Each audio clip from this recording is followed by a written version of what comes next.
Hello everyone, how's it going? Hope you're doing okay. We are starting up some Eternal. Opened up all my tabs, forgot to actually open up Eternal. That's, sort of where it goes. Today, we're going to be doing something a little different. We're going to be doing a deck doctor type stream, and we're going to be talking about various decks that players submitted to us, and we're going to go over them. The basic way that we're gonna work things is we are going to first look at the deck, we'll talk about it a little bit, and then we'll take it out for a test drive, and then from there we'll make some modifications, do whatever we want to just sort of fiddle with the deck and play around with it a little bit, and take it for another spin, and then we'll move on. And that's the basic plan for the day, just looking at other folks' decks, and we're gonna see how that goes. So go ahead and, oh yeah, one last thing that I wanted to do here. I guess I could just remove that for now. Alright, so this is going to be a bunch of decks that people are submitting. This includes new people and people who maybe are looking for advice on deck building. So I would ask that people please be nice about decks and not make fun of anything. We're going to talk about decisions and talk about what's good decisions and what doesn't work about a deck, but I ask that people be positive and remain, remain friendly where we are going, because we are going to be doing a lot of different decks and stuff, and I want this to go well for everyone who is brave enough to submit. So let's go ahead and we are gonna get set up. Let's see. So we've got all of our deck lists going on, and we're already moving into the first one. First things first, I have to make a little bit of space. We're gonna get rid of Fun Stable Greens, I think, because that deck doesn't really work. Pathing Error is not finished. I'm not sure what Pathing Error is. Probably some sort of Pathfinder deck. So we'll go ahead and even Weenie's Trailing Ellipsis. Any others that we can delete just so we have a little bit more space? The Stone Scar Chaos deck. Awesome. Awesome, awesome. Alright, how are folks doing today? I hope everyone's having a good day. We are not usually streaming around this hour, so it's interesting and different and fun. We got another Stone Scar Burn deck here. There was one with a 2 on it. Let's go ahead and delete that one as well. Alright. Cool. That makes a decent amount of space. How's it going, Viper Magus? Welcome, welcome. Good to see you. Okay, so the first list that we've got, I believe, is already in my clipboard and already on the side. And that is this deck. We don't have names for the decks. Oh, I should have asked that people submit names.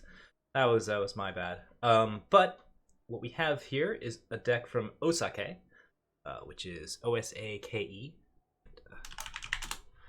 We will go ahead and be taking a look at that. Looks like oh yeah, a slight issue here. I don't actually have the Lava Wood Goliaths and the Feln Cauldrons yet. I didn't even think of that. We can certainly craft them to get things started. We got Feln Cauldron and Lava Wood Goliath in the deck, which is really interesting. And apparently I'm short of Grasping at Shadows as well, although I'm sure what's going on there. Okay, apparently I only have one Grasping at Shadows? That seems unusual. Yeah, fair enough. Alright, well, let's just make 3 of them then. What a very odd card not to get in playsets. Okay, well, I forgot that I'm going to have pretty much all of the cards just to make sure that I'm going to be able to play some of these decks. So we have one Feln Cauldron, one Lava Wood Goliath in here, and I might have to make some substitutions to make sure that we can get things going. Let's up the number of Herald songs and start with that. That's pretty unfortunate, but it's probably the best we can do for now. Okay, go up a Herald song, go up a Whispering Wind. Okay, so looking at this deck, we have a sort of Feln Scar build.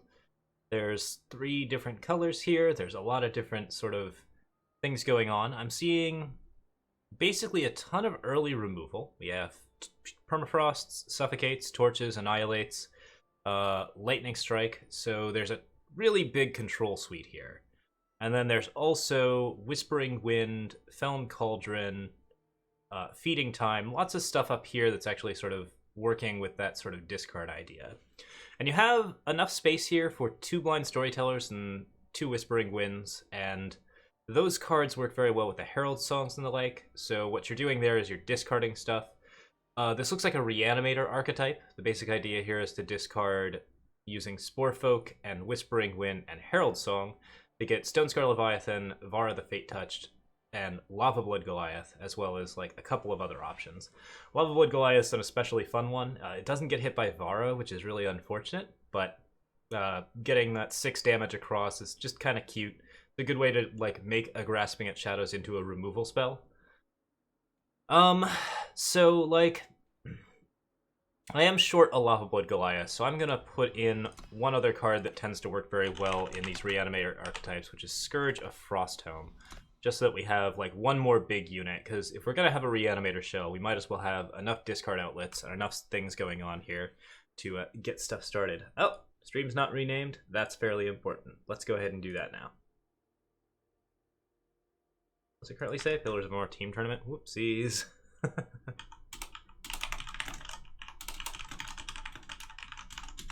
We gave ourselves 5 minutes to get completely updated, but I clearly forgot something anyways, so there you go.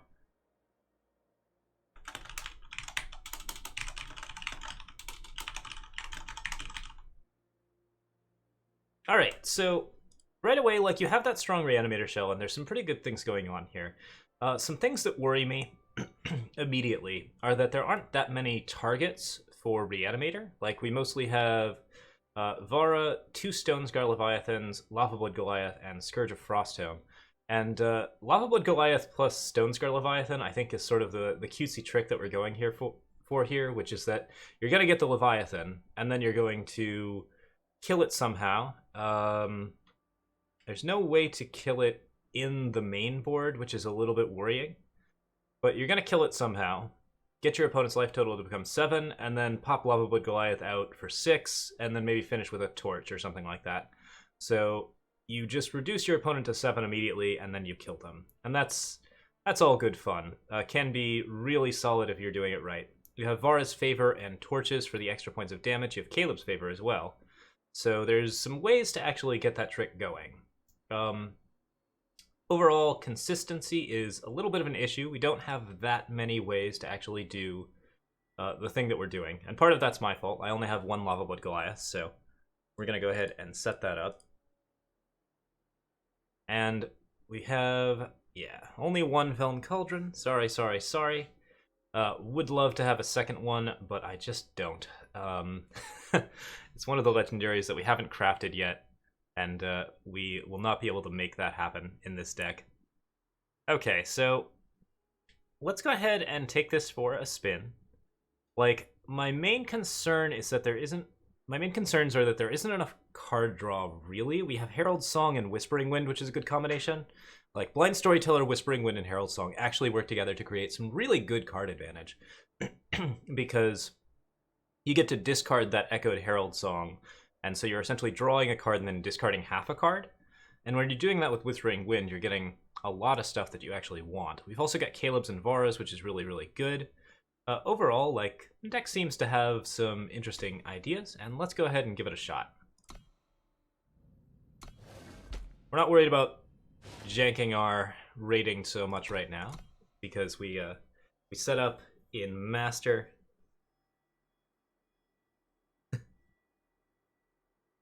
Dark Return and casting the Goliath is more options. It's nice to have those Dark Returns to get back your stuff. It's not going to work so well for getting, like, other things. When Cauldron says draw 5 random spells, Kid Chaos, that does mean 5 spells from the game, not your deck. It is random spells that are generated, you know, basically Hearthstone style. So, no, it's not from your deck, Butts. You can get anything. They are completely randomly created, like Unstable Form or Unexpected Arrival, which I don't think is a card anymore. Alright, opening hand. We don't really have much that we can play with. We have 2 cards that are good if we can discard them, and then just not enough power to actually get anything done. Yeah.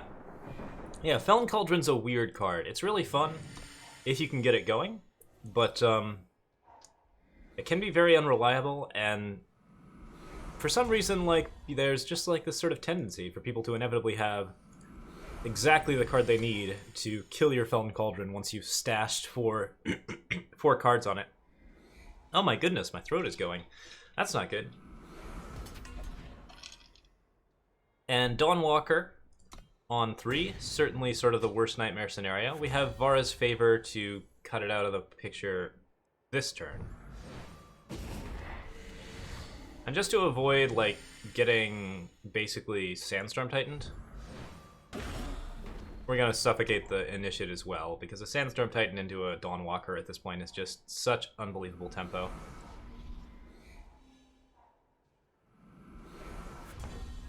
Okay, so Blind Storyteller draws. We'll discard this Lava Blood Goliath, because we don't really need it yet. We'll be able to Grasping at Shadows that to kill a Sandstorm Titan, so that's already, like, kind of nice. I forgot to play the Fire Sigil here, so I'm not going to be able to torch one of these two lovely units, but... well, let's see here. That's kind of bad. Looks like this deck is mono time, which is interesting. I assume that there are Sandstorm Titans in the hand. I'm not sure what you do on 5. Let's Lightning Strike here, just to make 5 drops harder, or 6 drops harder. No Predatory Carnosaurs. Alright, Temple Scribe draws what is almost certainly a Twin Brood Sauropod, so that's something we're going to have to watch out for. If I torch the Initiate now, I have an answer to Twin Brood Sauropod, but we're already running out of cards. And this is one thing where, like, if you're playing a control archetype with a lot of removal spells, it's kind of important to include a Wisdom of the Elders or something along those lines.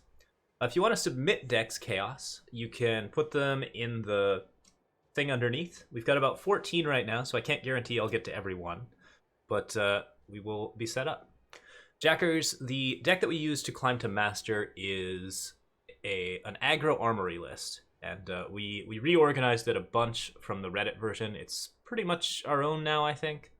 And has a lot of different things going on. It's got Crown Watch Paladins and Shogun Scepters, and we go up to like Auric Runehammers and the like, and we basically just play like a really solid armory archetype. Let's torch this Initiate. Dark Returning Blind Storyteller would be a decent way to get Storyteller going, but I just can't really work with that. So we're going to go ahead and throw that away. Alright, Obelisk gets us nothing really important. Let's Blind Storyteller. And if I draw with Blind Storyteller, I'll have to discard a Dark Return, but that might actually be to my benefit at this point, seeing as I just need to get to some units that I can play.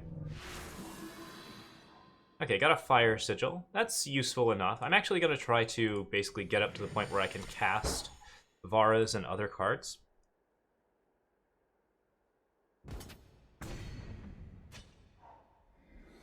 Yeah, you can always put it in, and if this goes well, we're gonna like try to repeat it and get things going.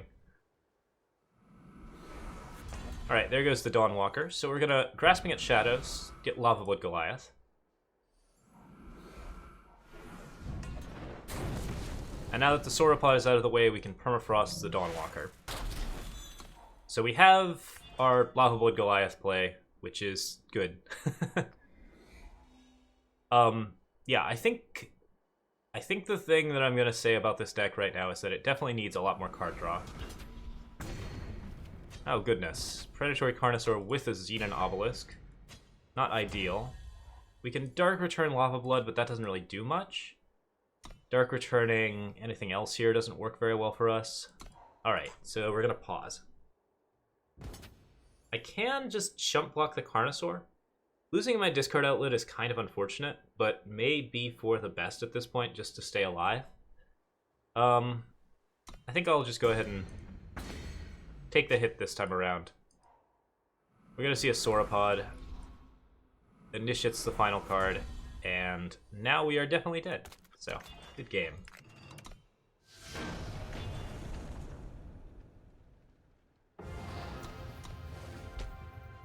Alright, so initial thoughts on the deck. Like, we like the Reanimator archetype. It's a lot of fun.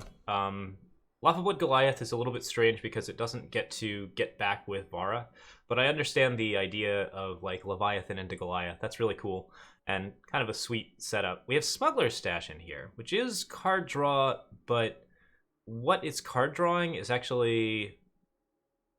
Oh, there's no weapons in the deck, except for Permafrost, which is not a weapon, actually. It's a curse. So the first thing I would cut is these two Smuggler Stashes. We have two cards that are basically dead. They're recursion, but they're a little slow recursion, and they're already getting back pretty much only units like Stonescar Leviathan, Vara, and Goliath, which you can't really like work with. You can't do much with those cards. The thing we're going to try and get into the deck is Wisdom of the Elders, because what we really want is some amount of extra card draw here so that we can push a lot of extra damage, so we have cards with Felon Cauldron to discard. And if we can play more heavily into Herald Song, Whispering Wind, Blind Storyteller, that's also really helpful. So trying to get those things happening is definitely going to be a pretty decent focus of the deck. I don't think we really need Caleb's Favor X2. It's a good way to get our extra fire sigils out. But what might actually be better here is Seek Powers, just to make sure that we always have the right power that we need. Vara's Favor is always nice because we are going for 3 Shadow and other things like that. But if we're going to be adding extra power in, what we should be running is Seek Power.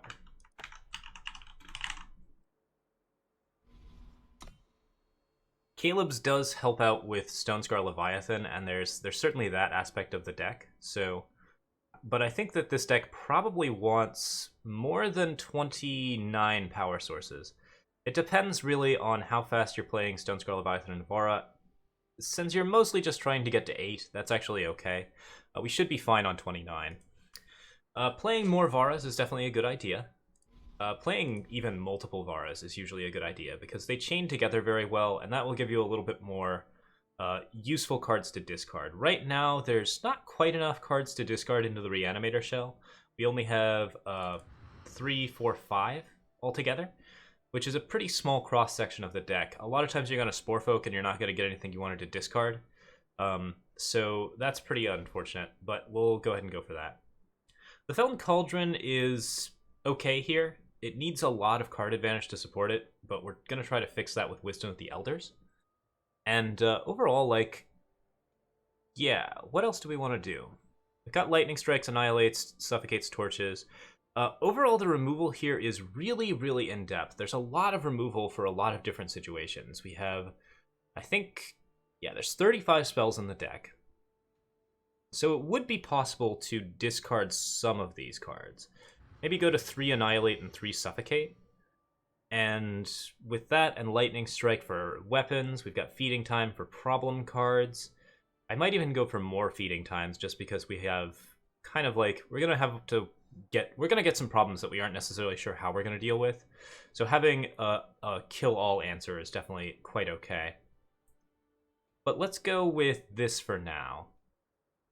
We're going to take just one stab at like making it like work a little bit more. Herald's Song with Whispering Wind and Blind Storyteller is still really nice. Feeding Time is nice because it's the only 4 of. Yeah, let's take the Feeding Times up. And the reason we're going to do that is because Feeding Time is our only 4 of, right? So if you're discarding from Whispering Wind, you're likely to get into Feeding Time or Grasping at Shadows. And so this is a way to easily get a removal spell into your hand at a time when you need it. You have pretty good odds, like almost, yeah, it's like 30%, something like that. A little bit worse than that. Maybe just a quarter. 8, 12, 16. So yeah, just under a third odds to get a Feeding Time if you discard any card that's like 3. So that's fairly useful. And it's still pretty good odds if you're discarding just a 2. So we're going to go ahead and try to get Feeding Times a little bit more often. And instead we'll cut like an Annihilate.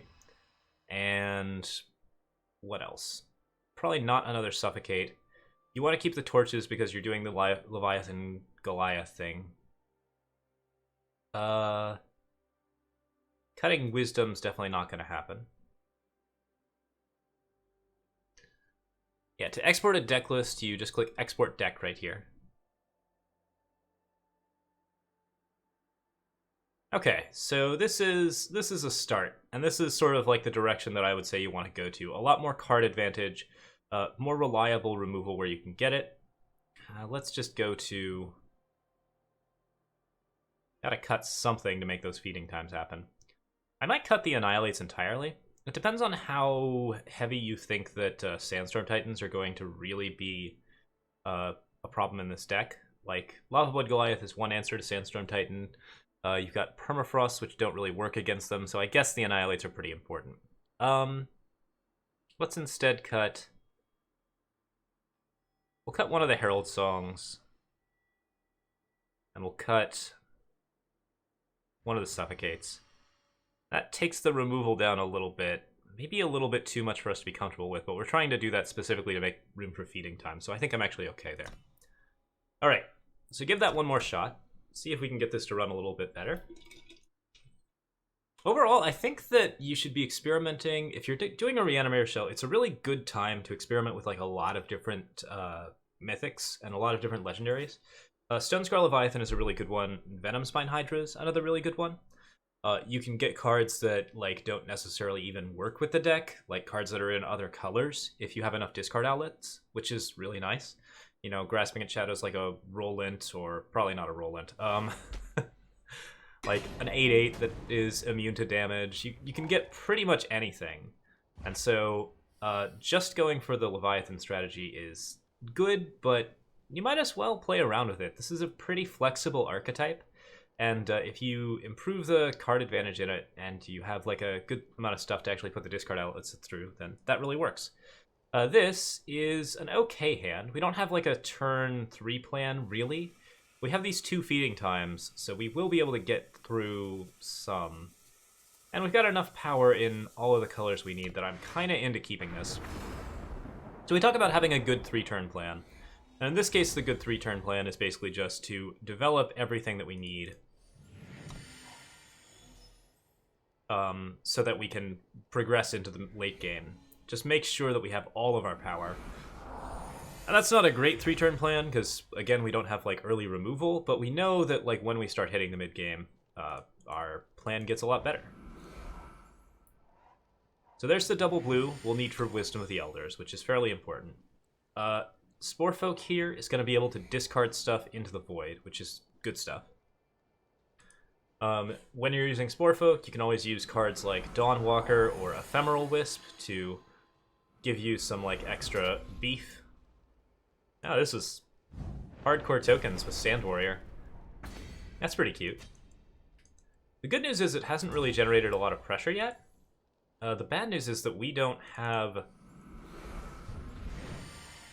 really a lot of stuff that we want in our hand. We don't want the Leviathan in our hand, we don't want the Lava Blood in our hand. We want to get Herald Songs or Whispering Winds and discard those cards if we can.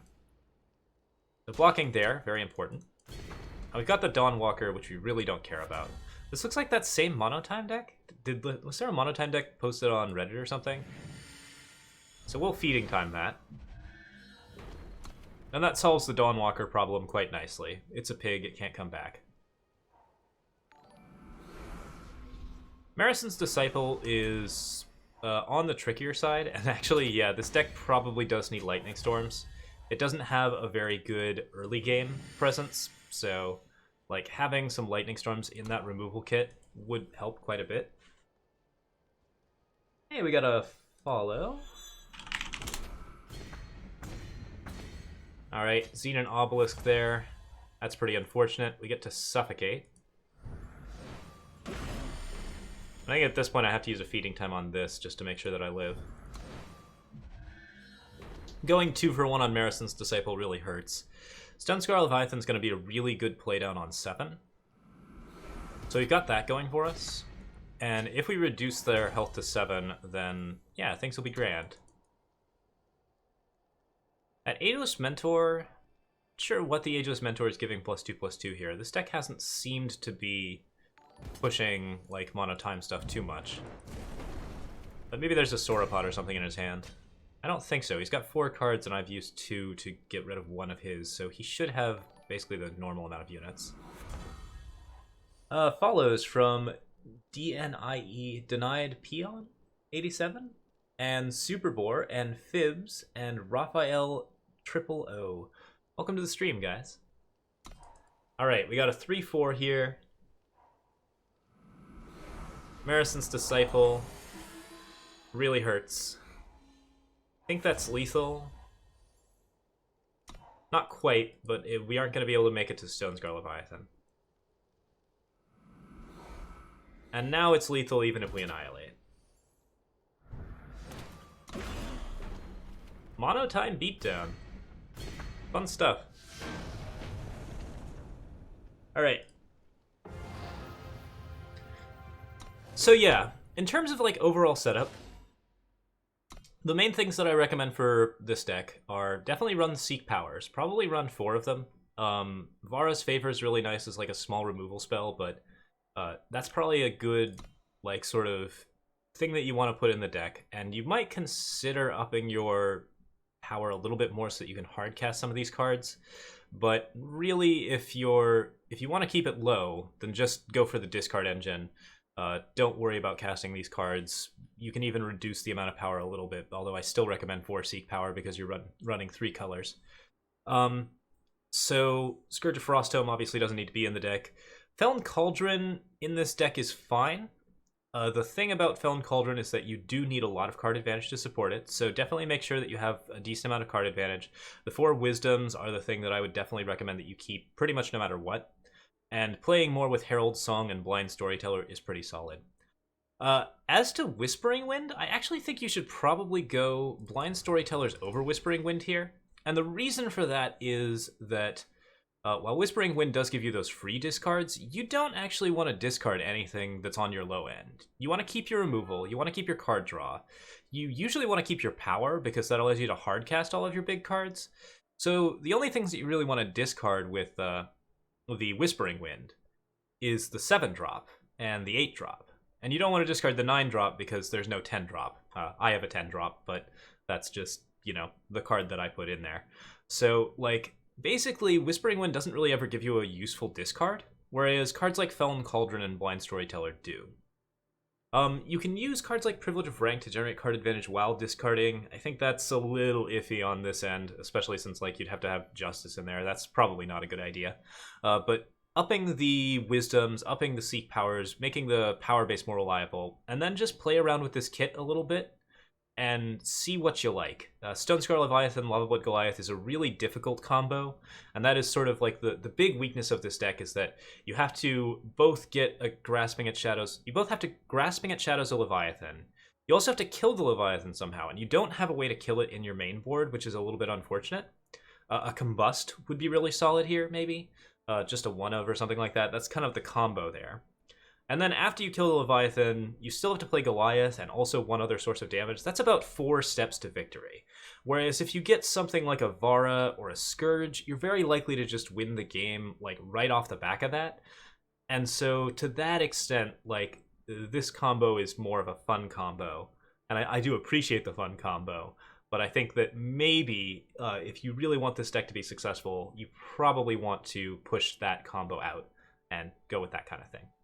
All the same, you have a fun discard engine here. This is a fun like example of how the Reanimator deck works. It's really creative. I love it. Thanks so much for submitting this, Osake. And we're going to go on to the next one. All right. Got a bunch of new followers while I was talking there. Let's make sure that Streamlabs is on this tab so that I don't like accidentally close my chat again. All right. The Old Gaming Tramp and Superbore. Welcome to the stream, guys. Glad to see you. Glad to see you. Okay, so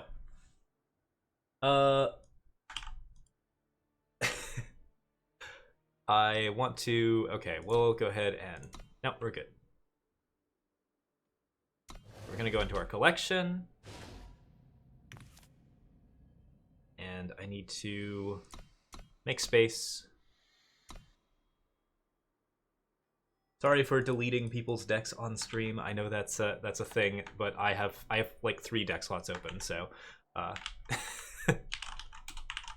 So this one was submitted by Michael, and it says M Goats, but you can call me Michael, which I appreciate. And I actually have to import the deck before I can create it. There we go. All right. So let's take a look at this. Oh, right away we got some spicy stuff. There's a lot of things I like about this already. So we're using non-weapon buff spells to make things like Silverwing Familiar and Reliquary Raider big, and that I kind of adore. This is pretty fun. Oh,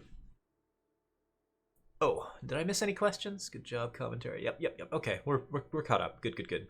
I might have missed some things, but I think I'm keeping an eye on the chat and everything, so that's good. All right, so things we're doing here. Ageless Mentor is buffing Crownwatch Cavalry as well as Karmic Guardian, so that means that you can use an Ageless Mentor to get a 4/4 Crownwatch Cavalry and then make your Ageless Mentor into something larger than a Sandstorm Titan. You can also buff, of course, Karmic Guardian, and buffing a Karmic Guardian with Ageless Mentor is real fun. Praxis Displacer is a card that kind of needs to be bigger, and so Ageless Mentor buffing that is good. And Reliquary Raider is also a card that needs to be bigger. So these are cards that are really, really good, but tend to have low stat lines, and we're trying to make sure that they have high stat lines with cards like Paladin Oathbook, Ancient Lore, Crownwatch Cavalry, and Ageless Mentor. And there's a ton of buff spells in this deck, so that's like already like pretty exciting. There's 2 Emerald Monuments, which is a pretty good splash. I like having 2 here. Amber Monument is also in here, and that's like an extra 5-drop that you can play, which is pretty nice. We're at 25 power. 25 power for a deck that's a bit mid-range. You'll notice that the curve here goes 1, 2, 3, 4, 5. Like, just like the 4s and the 5s are pretty heavy. The 4s in particular are very heavy. The 3s are very heavy. The 2-drops, not so much. We don't have like an even curve here. And then we do have some 1-drops, but the 1-drops are cards that you are basically just drawing with. The Inspire and the Seek power do add a little bit of extra power. So we're at 28 sources there, and then Inspire counts for like a third of a power. So yeah, we're closer to 29. I might increase the power in this deck just a little bit more depending on what I see. But for the most part, I guess with 3 Seek power, we're actually looking okay. Desert Marshal's pretty good. Yeah, this is a deck that I think is going to be a lot of fun to play. So yeah, basic idea here, we're making really big units, and I think it's a pretty good like popper deck for anyone who's just like starting out. This is probably a good thing that you could like play with that really doesn't have a lot of rares. Or is there 1 rare in the deck? I think it's Paladin Oathbook. And if you don't want to use Oathbooks, the other option is, of course, Xenon Obelisk, which is a card that is very similar in strength to Oathbook, and sometimes stronger. Oathbook's more of a slow card, but with Silverwing Familiar and Karmic Guardian, it's probably preferable to Obelisk, whereas Obelisk is a card that just makes everything nasty. And since you've got a lot of cards here like Ageless Mentor, Combre Healer, and Praxis Displacer that sort of sit on the board trying to figure out what to do after they've been used, Obelisk is also a possibility here. I might even go for like an even division of Oathbook and Obelisk. But yeah, this should probably do fine. I don't have too many comments on it, and I probably won't make too many changes. If I make changes, we're going to fiddle with it, basically. Any excuse to play Oathbook is a good one. Yeah, I like Oathbook a lot. It's a pretty nice card. I don't think it's actually as strong as people would say that it is. It is a card that definitely like has a lot of drawbacks, mainly that it forces you to attack with 1 unit a turn, which is a thing that a lot of decks, control decks, armory decks, basically anything with a ton of removal just loves. Like, they love it when you do that. It doesn't matter if you've got like Aegis units, because they only have to deal with 1 unit at a time. So like that's sort of the drawback to Oathbook. So we'll go ahead and take this hand because we do have a 3-turn plan. We're going to go Time Sigil, Seek Power for green, and then we're going to Seek Power again for yellow, and we'll have enough to Ageless Mentor and then play a Karmic Guardian. Safe Return here is a card that I do like. I think the Safe Returns were at a low enough number that I did like them. I don't like them at 4. I like Safe Returns at like 2 or 3, and usually not even 3. So go ahead and seek out Second Time. Oh, we don't need Second Time. We don't need second green either, though. I think this deck is actually pretty easy to please. Seek Power is pretty important, but I think it's probably more important to have a Desert Marshal up for the Recano deck. And our early game is a little bit weak. We have Desert Marshal, which is a card that definitely helps. Alright, play a time sigil here. Pause. So, ideally what I'd like to do here is I'd like to Marshal the Oni Ronin and then kill the 2/2. If he has a Torch or a Finest Hour, we're going to see that immediately.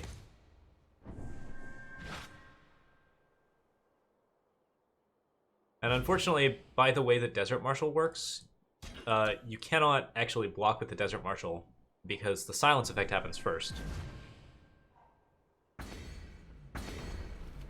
Okay, so got the Crown Watch Paladin's first Finest Hour, and we have to worry about War Cries sort of wrecking our day, but we're in okay shape here. We're going to play the Ageless Mentor. The goal here is to stay alive. It's not necessarily to make the biggest Karmic Guardian ever. A 3/6 is actually really hard for a deck like this to deal with. The main thing we have to worry about at the moment is actually it getting silenced. And to that extent, we have to be a little bit careful. So if I play Karmic Guardian here, I run the risk of it getting silenced. I have a 3/6, and then this 6/5 just runs roughshod over me. I actually think it's better to play the Cavalry here.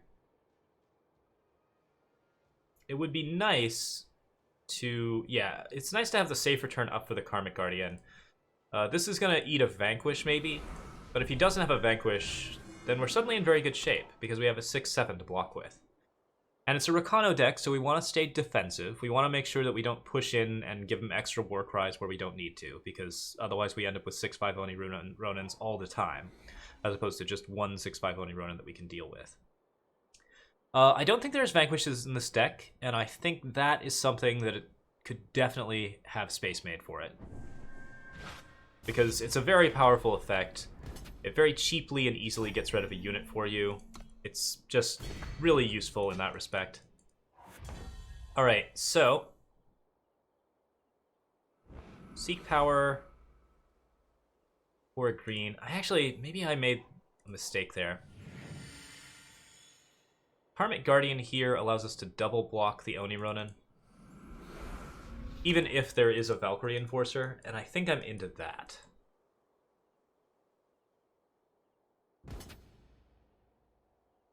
Alright. Are we going to see a Finest Hour or a Torch? If it's Finest Hour, it's pretty scary.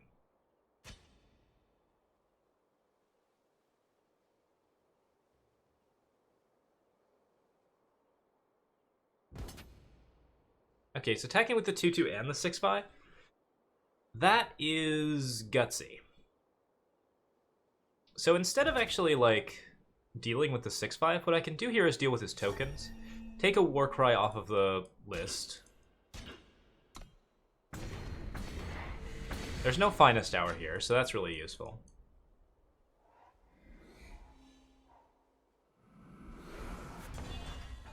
Alright, so I'm going to... Ooh, I can safe return Karmic Guardian and play Ageless Mentor, which is pretty cute. That's actually decent. I can also safe return Crown Watch Cavalry and play Ageless Mentor, which is similarly cute.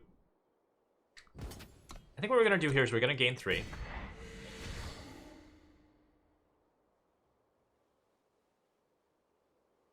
And we're going to play... I do have to play one of these units, so playing the Ageless Mentor might be a good idea. Since that gets us a bigger Karmic Guardian, and big Karmic Guardians are pretty important. Inspire happens, we're okay with that. These War Cries are getting a little out of control. There's like 3 War Cries on the stack right now, which means a really big unit of some kind. We have not seen silences yet, so right now the deck is doing okay. Defensively.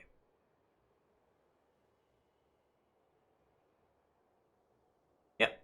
2 to 4 Vanquishes sounds just fine.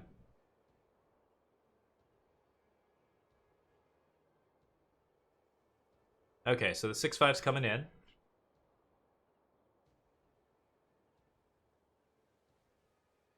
He's thinking about bringing the 1/5 in as well.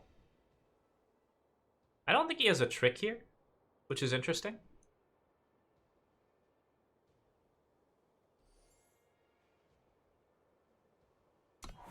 Alright, he actually doesn't have a trick here. That's really good. That means we get to Karmic Guardian. And just start swinging and gaining health back.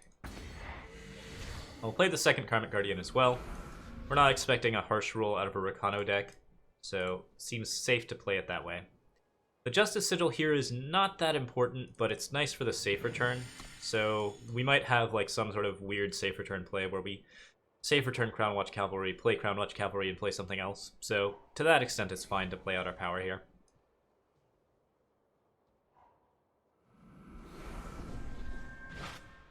Valkyrie Enforcer does, of course, happen. I think a safe return here is pretty reasonable.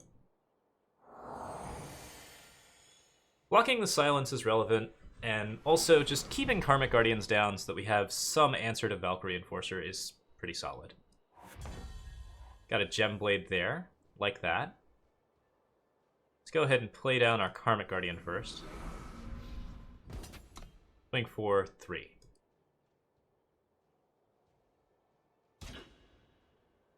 Got a block and probably a Finest Hour. No, looks like a Torch. That's fine. So an interesting thing that happened here is that he blocked and didn't Torch. This is a mistake, in my opinion, because what I can do now is if I have the power, I can just Gemblade. In fact, if I'd attacked first, I would have been able to Gemblade here and avoid the Torch that's going to happen now.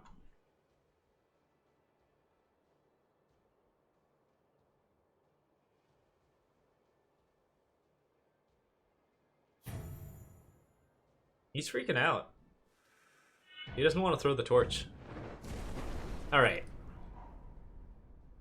So, we're in territory where a Vanquish really hurts us, and that's unfortunate. But our own Vanquish is really strong. If I Gemblade up, I have a good way to like sort of attack in with one of these units and still leave a blocker behind for the Auric Sentry. So that'd push more damage and put pressure on the Rakano deck, whereas just gaining more health doesn't necessarily do as much for me. I think I might actually make a 7/7 instead of a 7 here, because we don't want to like basically put ourselves in a position where a Vanquish just blows us out. So we're going to spread our damage. We're going to keep the Ageless Mentor back so that we have a blocker for Auric Sentry. And we're going to push for a 2-turn clock. And see, this kind of like, you know, being able to play most of these things means that like this is a situation where you might actually want. All right, 10-14. No blocks there.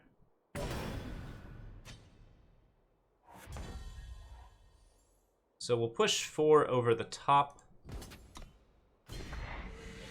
Play a Silverwing Familiar, and then like the thing that kills us here is Righteous Fury. Anything else doesn't hurt us.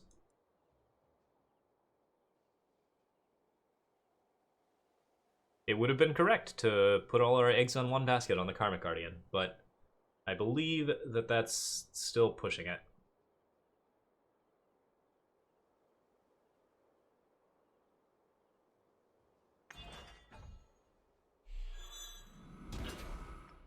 Sword of Ikaria actually gets him out of this.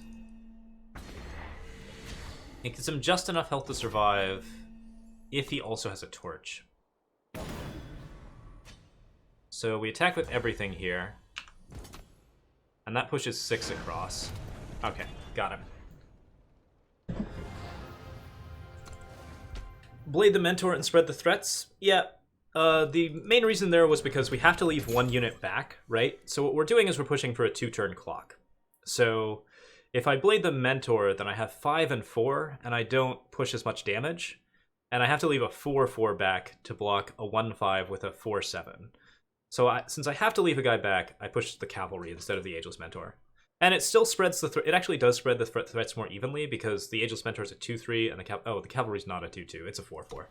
But yeah, making a big unit there that's really scary and then making a 4/7 that's really scary is probably better than making a 5/6 that's only sort of scary. Yeah, overall I don't have too many comments about the deck. I think the Oath books are intense. I actually think that you might be better served by Xenon Obelisk in some situations. The Ancient Lores, I'm not sure if I'd run 4 Ancient Lores in this deck. You have Reliquary Raider already. So you could probably cut a few of the ancient lores and maybe some Paladin Notebooks and put in some cards like Xenon Obelisk, or put in some other cards that generate weird advantage, like more Praxis Displacers. I think you're slowing a tempo roll here a lot with Oathbook and Ancient Lore, and giving your opponent more time to respond to your big, inevitable Karmic Guardians. So Oathbook's slow, Ancient Lore's slow. The rest of the deck is really fast and has a good amount of protection in it. We've got those safe returns. You could actually run Protect as well. That's up to you entirely, I think. I think overall the deck looks really solid, and I don't have too many comments on it. Oh, there's a third Emerald Monument. Okay. So, yeah, we do have that Emerald Monument and Amber Monument combined with Combre banners. Are there seats as well? There's seats as well. So how many actual power do you have here? 11 uninterrupted. You might run into some tempo difficulties with this amount of power. Since you're trying to hit double time, Diplomatic Seals are probably not recommended, but on the other hand, you don't need to hit double green. So you could maybe roll Diplomatic Seals instead of Seat Power, or something like that. Just note that you do have a lot of depleted power, so if you find yourself missing tempo steps too often because of depleted power, take a look at that and just check it over and make sure that that's good. Overall, really cool deck. Thanks so much, Michael. Let's go ahead and move into the next one. And I didn't put the thing on the side, did I? No, I didn't. That's okay. Anyways. Hey DMP, it is a early stream. We're doing a, well, it's not an early stream. We don't stream Sundays normally. We're doing a noon stream. We're talking about decks and basically just like trying out people's decks, giving our opinions on them, and giving ideas about what we can change. Would Stand Together be good in that deck? Absolutely. Yeah, just 100%. There's enough units in there. You have a lot of like tokens left over from Combre Healers and Karmic Guardians. I think Stand Together is a really solid choice. Okay, so my cards. That was awesome. Let's do another one. Next list we have is from Naropa. Copy that.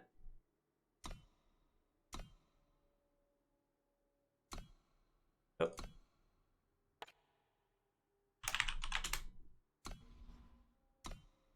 And we are going to go ahead and get the deck image up this time. Okay, so what we have here is 3 colors. It's got Lava Blood Goliath. No. Aw. Aw. Oh, I like this deck. This is goofy. This is big Combre with Lava Bloods and Icaria. That's just fun. I would up the Iron Thorns, honestly. Like, if you're trying to get Lava Blood Goliath, you really need Iron Thorn. We don't have secret pages in here, which is interesting considering how much ramp we have going on and how much fixing we have going on. But I can see sort of the need to also like generate a lot of tempo. You do have Sandstorm Titan, which I love, Iron Thorn and Icaria and Lava Blood all at the top. Early game, we have no 2-drops. We're running Teleports. Vanquishes, Predator's Instincts. The Instincts are really nice. Predator's Instinct on Icaria is pretty fun. Did you miss the Deck Doctor? You can still submit decks, Mon. I don't know how long I will be streaming. This could be like a 2 or 3 hour stream or a 4 hour stream. It depends on if my voice goes and like how I'm feeling and how this is going. I think it's going okay so far. People enjoying themselves? All right. Awesome. So get that deck image. Oh, we did get that deck image already. Okay, so I actually have to save the deck image. That's the only thing I have left to do. Cool. Deck list. Alright, so yeah, there's a lot of things I love about this deck. Excavate is card disadvantage.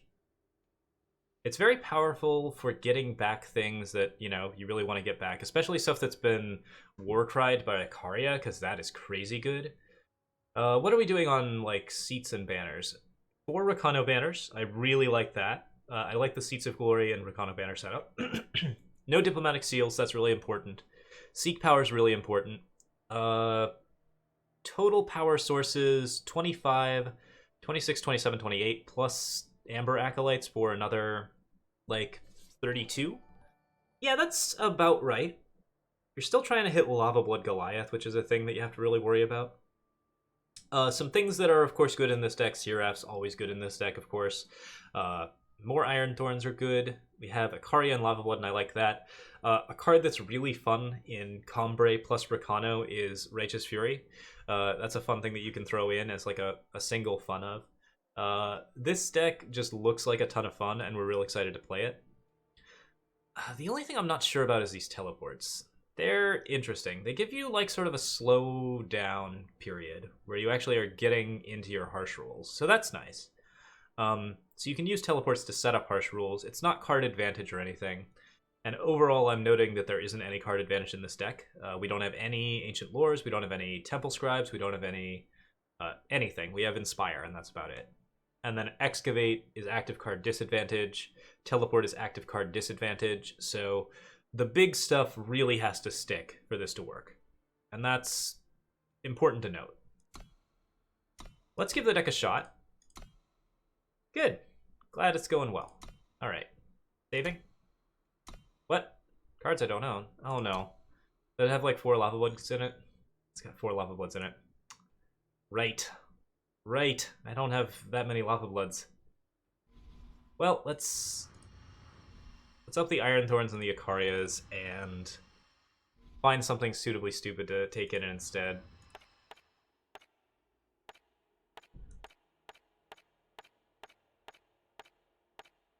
Secret Pages is a good card in this deck. Another good card in here is Find the Way, which is very solid. Okay, do we have anything big that we can put in that'll be equivalent to Ikaria in just sort of madness and strife? Starsteel Daisho, not gonna do it. Vodachan Temple Speaker, not really. Vodachan's probably fine if we don't have anything else. Let's throw in a Seraph, just to fit that last slot and make sure that we have some good stuff. I'm sorry I can't actually run all of the Lava Blood Goliaths, but yeah. I wasn't expecting 4 Lava Blood Goliaths in several lists. Random Sword of the Sky King would be okay. Yep, that's pretty solid. Alright. So, we might not get to live the Lava Blood Goliath dream, but we can still comment on the deck, and we can still play it out because it's kind of fun. Where can you send in a deck? I have a posting down below in the newsfeed, so there is a link down there if you need it.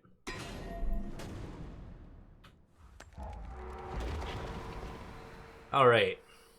Divining Rod combined with Flight School. Flight School is Divining Rod. That's actually, like, Divining Rod used to be called Instructor's Baton, so the deck we know as Flight School is Flyers with Divining Rod. That's actually what that deck is. But yeah, Flight School's a fun deck. Alright, so Unearthly we have. Early hand. I get a Seek, and then I don't get to do anything. I think I have to throw this back. I love that it's got so many early drops. Like, getting that amount of early drops is really important to making sure that you don't die. We'll play the Rakano banner. We'll pretend to be a Rakano deck for all of 2 seconds. And an Earthly actually is a Rakano deck. Alright, this is that aggro armory deck. I'm sure that I made that fairly popular on the ladder last night, so we're gonna have to face it down quite a few times. Play another Rakano banner, just continue to pretend to be Rakano.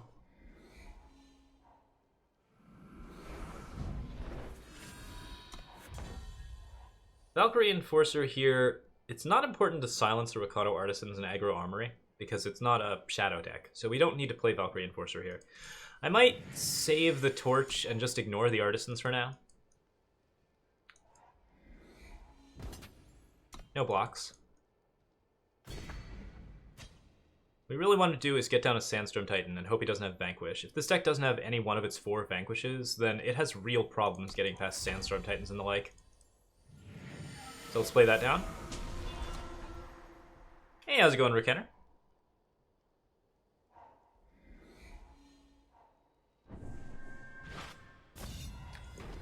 Unfortunate, but we're happy to get the Vanquishes out. Amber Acolyte draws us into More yellow. We've already got all of the red and green we need, which is an example of why like this deck actually does have its power base set up correctly. That's really, really important. Like, if you don't have the banners for Ikaria, then you're just not going to get Ikaria.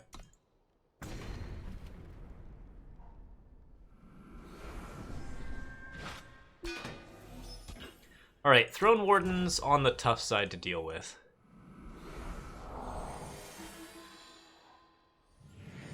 I could, like, double block it.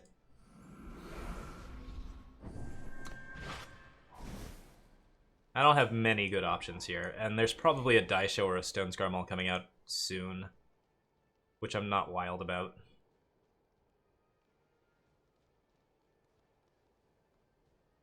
Maybe throw a Decay in here. That's just a meta pick, but yeah, could be solid. Alright, Auric Runehammer's on the tough side. Pretty hard for us to beat. Fire Sigil. Okay, looks like we're gonna get stomped. Unless we get Ikaria like now. In which case, even then, not gonna be easy.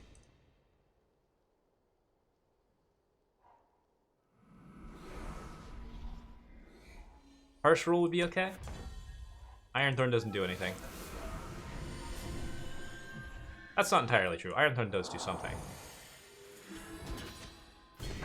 Ironthorn kills this 4/4 and also kills that weapon.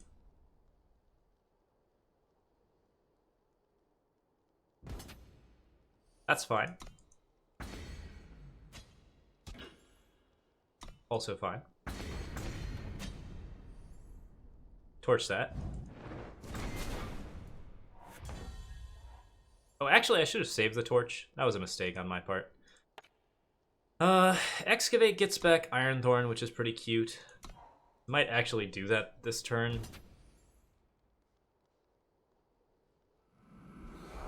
It's the only way for me to live. So let's get a killer Ironthorn back.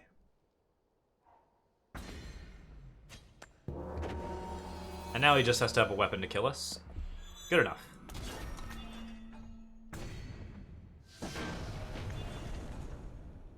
Okay, so things that happened there. We ran out of cards, which we don't really like to do. Here's what I'm thinking. I think I'm going to want to cut some of the Amber Acolytes for Find the Way. I'll try to give this deck a little bit better showing. Maybe 2 Find the Way to start. Depleted sigils are tricky, and we have to be careful about like actually losing the units that we want. We do have Rise to the Challenge for getting Ikaria and Lava Bloods out, and that's really nice. So that does give us extra sources for Ikaria, which is good. I might cut to 2 Rise. I think that card is a significant tempo loss and can be very difficult to deal with. If teleports, we have Amber Acolytes. Combre Healers would be okay. We got Vanquish, that's good. And the other card that I might consider instead of Amber Acolyte is Secret Pages, because getting to the early Ironthorn and the early Ikarias and Lava Bloods could be really cool. Are we okay with cutting these dudes?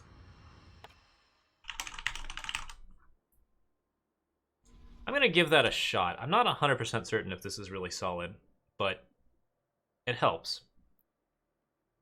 And we'll roll like Seraph instead of Combre Healers. Normally these would be Lava Blood Goliaths, of course, but not much we can do about that. That'll give us a decent amount of early defense. The teleports? I'm still not sold on the teleports.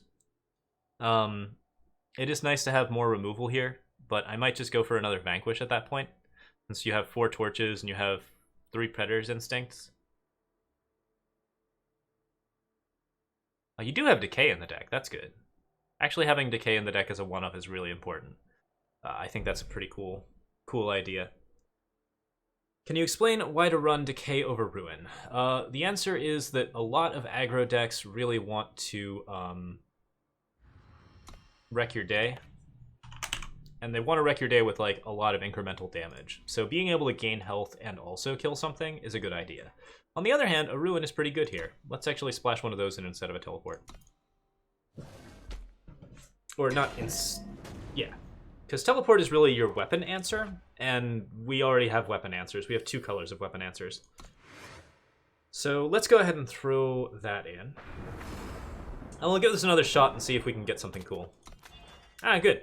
I do have the extra rises, that's good. So, we are going to get Sandstorm Titan on for as long as we draw a power.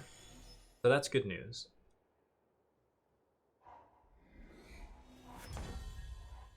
Seed of Impulse. Really think you need Auric Runehammer in this deck. The other weapon deck, the aggro weapon deck? Yeah, I agree. We ended up putting it in there before we took it to Master. I'll show you the aggro list at the end of the stream. That is going to be one of our Eternal Brews.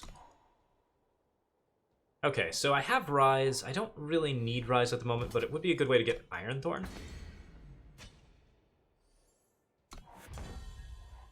Seed of Glory is great. And we'll Rise for Ironthorn. We don't need to play Sandstorm Titan this turn. We can get him to react to it next turn.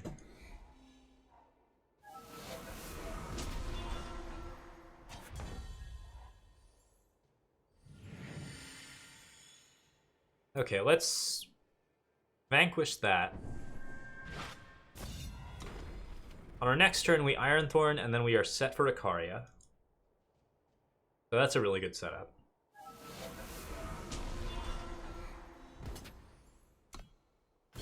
Oh, maybe I should have Scorpion Wasped it, actually, because that way I set up for... I can play Ironthorn Vanquish on my next turn. Should have occurred to me.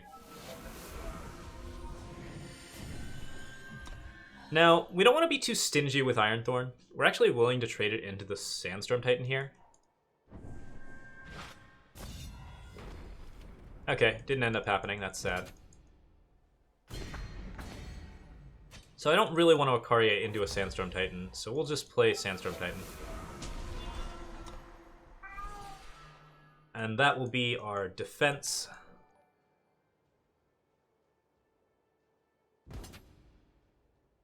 Go ahead and block with our Sandstorm Titan.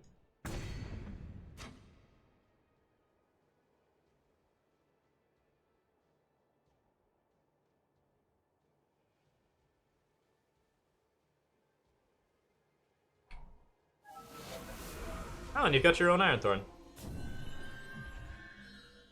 Alright, maybe we should have Scorpion Wasp that Titan.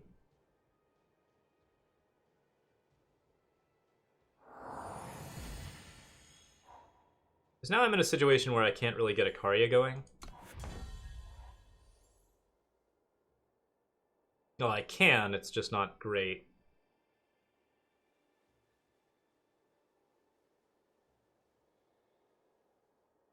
I think I am going to go for the War Cries here. No, we're just gonna pass. Yeah, I should have wasped. That was my bad. Sorry, guys.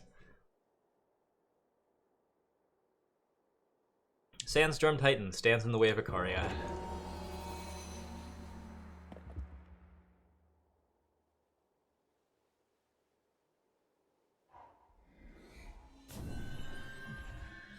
Pretty sure this deck has Channel the Tempest in it. That would be the only reason I can think of to run blue in Martial Ironthorn decks.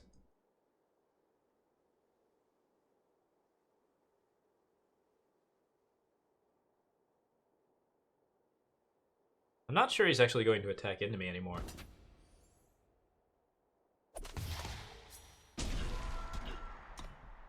Let's block both of them. Cool.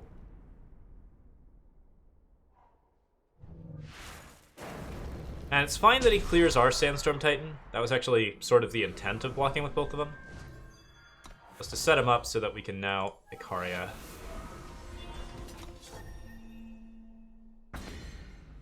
Bonk him on the head.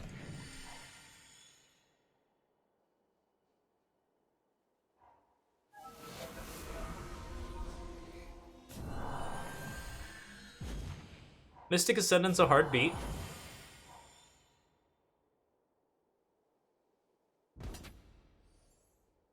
Could block Ironthorn here. It's not unreasonable. Probably a good idea, even.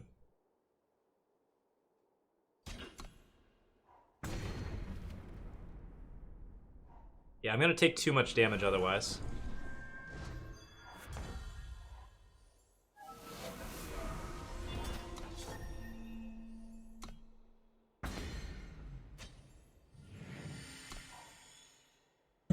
Okay, now we hold back Ikaria for blocking the 8-8. Or the 10-10, rather. Not much we can do about it at the moment. I think if he hits me, he can channel me and kill me.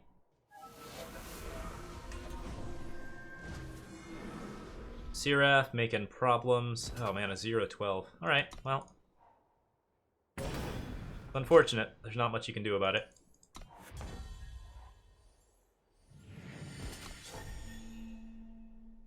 Does he have lethal? Not yet. He will soon.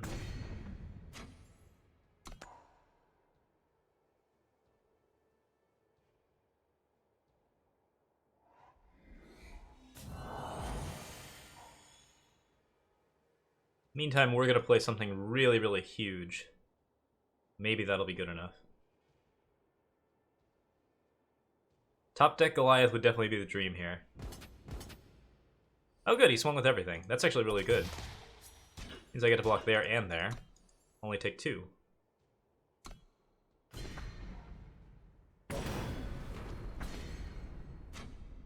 On the other hand, we now need an answer to these or we die. Did I mention I like Righteous Fury in this deck? Because I do.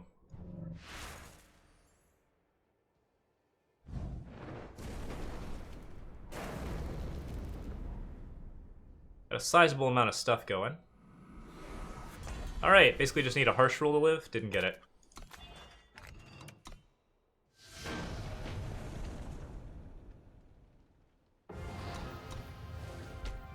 Yeah, think this deck's quite solid. 4 Harsh Rules, yep, should have gotten those. The Lava Bloods at the top are pretty fun. I actually think you should probably side more for the Icarias than for the Lava Bloods. I actually do think that you should push more Icarias than Lava Bloods in most situations. But Lava Blood is definitely like a really fun include, and we'll probably end up running some... We've run versions of this deck before, actually. I've definitely run Ironthorn into Icaria and Lava Blood before. I like the deck a lot. I think that its early game is mostly intact, like pretty solid. Predator's Instinct is a little tricky because you don't have that many targets for it, but you have like a good amount of removal set up. I like the way that the power base is set up, so I don't have too much to say on that front. I think that like overall this is really strong. So yeah, like the only thing that I would say is in terms of like these teleports aren't really all that interesting, and yeah, maybe like run a Righteous Fury or something like that would also be good. If you're running enough Icarias and Lava Bloods, like I noticed you're running 5 units at the top, the Rise to the Challenge become a little bit less necessary. And you probably don't need to run 3 of them at that point. So, like if you have like 5 big top deck units, then Rise is, you know, it's good at 2, but it's more of a thing that's really good if you're getting relic weapons and the like, and you're not doing that at the moment. You could run some more early removal that's just like a little bit more durable, like Auric Runehammer or other things like that. Yes, I do think that a deck built around Nightmaw could work great. It's probably going to be in the Reanimator archetype when it happens. We will see what happens though. I think a pretty solid deck that actually really likes Nightmaw Sight Unseen is probably Felon Control type decks with Champion of Cunning. Why not Marshals instead of Instinct or Port? We have Marshals. Oh, you're talking about Desert Marshal. Yeah, Desert Marshal's fine in here. Desert Marshal's a pretty good way to set up. I think probably Desert Marshal over Teleport would be a pretty good idea. Alright. Cool. So we will go ahead and throw that one aside. But yeah, really solid. Thanks for submitting that, Naropa. I love the list. I think it's pretty solid. Okay. Moving on, moving on. Who's our next guy? We got 18 submissions now. I'm on number 5. Okay, so Carl.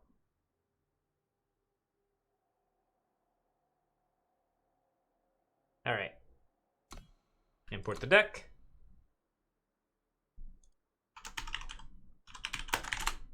Set that up.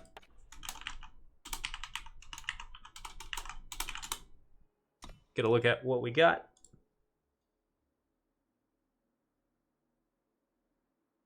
Deck list. Hey, hey. Oh. Request an updated brew video on Carpet Shuffle. Well, when I'm sure of what I want to do with Carpet Shuffle, I will definitely put one up. I'm actually sort of waiting on the new cards from next week to make a new Carpet Shuffle video. I really want to make Carpet Shuffle a thing, but I think that at the moment, I just want to see more cards before I do it again. Current control meta, control is viable right now because there's a lot of armory running around and there's a lot of other stuff going on that, like, you could probably run a pretty good control deck out of that mess. It's just a matter of, like, how you organize your control and what you're setting up for. All right. So, how are we doing anyways? Let me check something real quick. Oh, like 160 people watching. Okay, sure. I was like, I wonder if this will be like a niche thing. Anyways, yeah. So let's look at the deck because I haven't actually looked at this yet. We have 4 lightning storms for 2 lightning strikes. So decent removal kit early. Permafrosts, lightning storms, lightning strikes, vanquishes. Eye of Winter into Harsh Rule. I like that there's only 1 Eye of Winter. I think you can really overdo it on the Eyes of Winter. 2 is reasonable as well, but 1 is pretty good. Polymorph to deal with threatening stuff, so we've got a control archetype here. You have Knight Chancellor Seraph, you have Auric Runehammer, you have Throne Warden, and you have Harsh Rule at the top. So straight up, the deck idea is control with units. If you're going to be running the Throne Wardens and the Auric Runehammer, I think you should probably have a Sword of the Sky King at the top. Like, what we have right now is a control deck that doesn't have a finisher. We just basically beat down with mid-range units, and we stall them out, and we use Permafrost and Eye of Winter to lock them down, and then we, like, just kill a bunch of their stuff, and we get across with Sandstorm Titan and Ironthorn and Throne Warden. But, like, Ironthorn's only thing that he's doing right now is getting Knight Chancellor Seraph to 8, and once that's done, he's done. If he gets to 15 to blow everything up, that's really cool. I think overall, like, it's a pretty strong control archetype. This is a really good control base to build a control deck from. If you want to build a 3-color control deck, I think this is definitely where you start. I would say that I want some sort of finisher here. And beyond that, I actually think it's pretty solid. So, you can run Desert Marshals in here if you want to. Desert Marshals are a very strong card, but I like what's currently going on. I like the Temple Scribes. How many Time Sigils are we ending up with? Time Sigils, we got Diplomatic Seals. And no Seek Power. Okay. Power's a little low to the ground. There's only 26 plus Amber Acolyte. Okay. So there are 30 sources, but 4 of them are Amber Acolytes. So you're actually not super favored to hit 3. And it's going to be pretty difficult to get Sandstorm Titan or Temple Scribe on time, I think, due to the fact that we have 4 Time Sigils, 8 seats, so 12 sources of time altogether in the deck. Like, if I had to say, what are the odds of drawing 2 of the same card? Okay, so 12 sources. The odds of drawing even 1 of them. Let's do a card calculator thing real quick. I think that you need just a little bit more in terms of Time Sigils. I would probably cut the Diplomatic Seals and try to find a little bit of space to fit in some Seek Powers. So let's go ahead and card off the deck. That's what I need. Where's the card calculator that I use? Yeah, well, it's fine. The odds are not super great, I think, to get double time. And that's kind of important. You also have the Wisdom of the Elders, which is double Shadow, or double Primal, and that's early. You need that early. Okay. So let's give the deck a shot.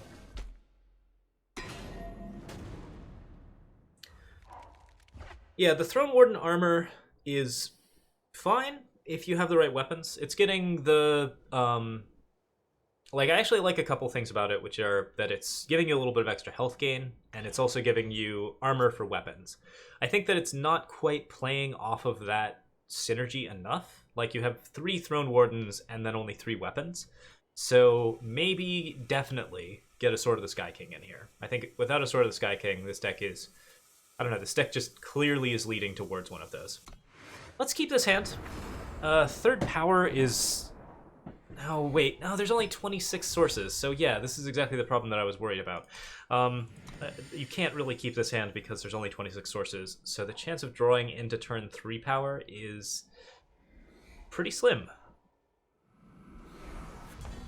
Okay, we got it, so that's good. We can breathe. Lightning Strike on the Argenport Instigator seems fine. We really want to kill the Instigator and permafrost the champion. Although, there's a case for killing the champion and permafrosting the Instigator. But I think since we're running something that's with a lot of units, that makes a little bit more sense. Hey, Flopcake! Let's go ahead and play down Knight Chancellor Seraph. And now we have to hit 4, or a Amber Acolyte. Oh, Find a Way! I didn't notice Find the Ways. Alright, so I was clearly just not looking. How many Find the Ways are there in the deck? Looking at the side. Looking at my own screen.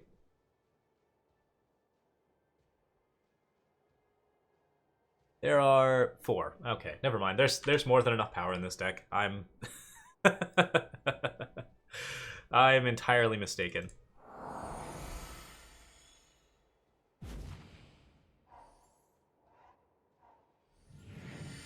Oh, unfortunately I can't actually Harsh Rule now, but that's fine.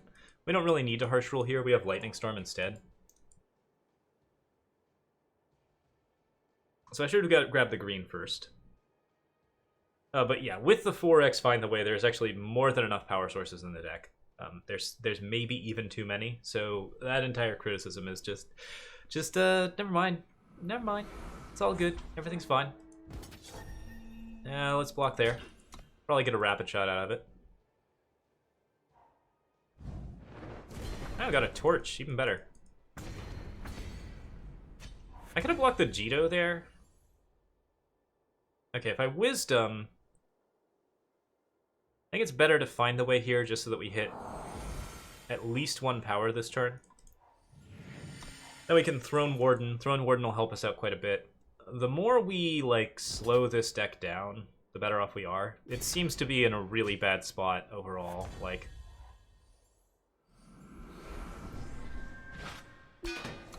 Throne Warden stands in the way of this unless there's a rapid shot. I don't know what he's trying to do.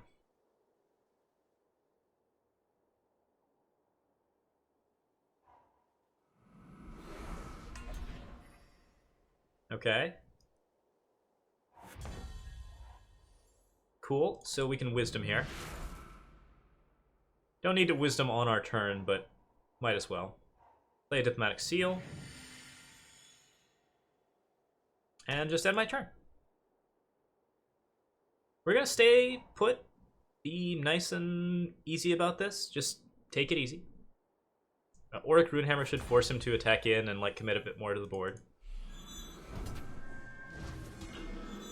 And combined with that Throne Warden, we do have like a really nasty like setup here. It's just hard to beat this. Amber Acolyte, just pulling some power out of our deck. Overall, looks like the deck's really got that control thing going down for it. I could attack for 4 here. I can't see this deck doing anything if I don't pressure it. Like, I think if I just sit back and like rest on my laurels, then we should be able to get to... Oh right, there's no finisher. There's no Sword of the Sky King or anything like that. Alright, bunch of those dudes with charge. Let's knock this out of the park. Go ahead and set up Amber Acolyte. Or we could Lightning Storm.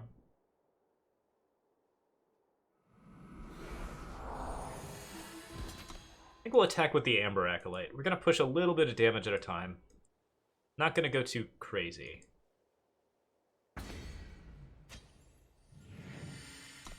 Just going to try to protect our health total as much as possible.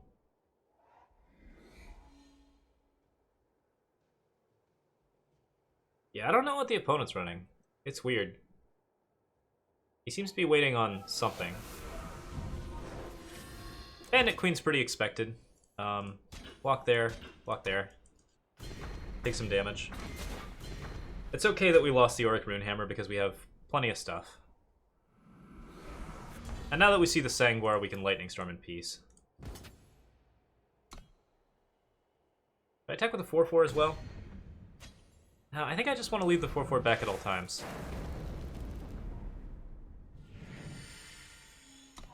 The 2 Vanquishes in my hands aren't helping matters much.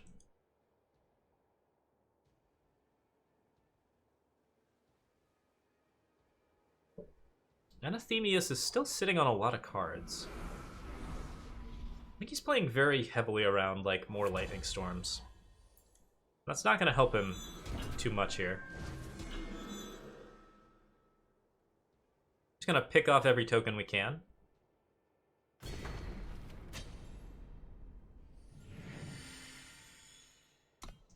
Don't want to use this permafrost yet.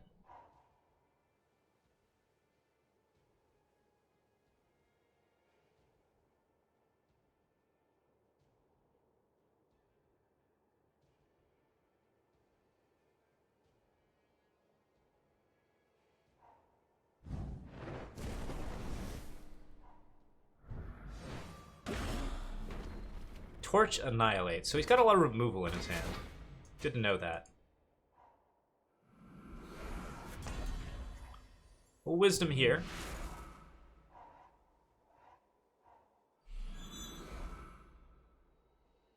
I permafrost that and stun that.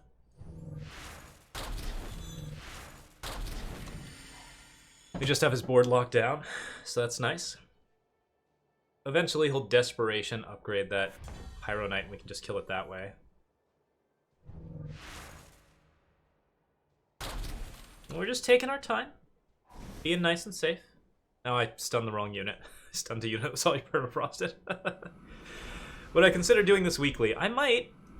It seems like it's going really well. Like, people seem to really like it, so yeah, we might consider doing that. Alright.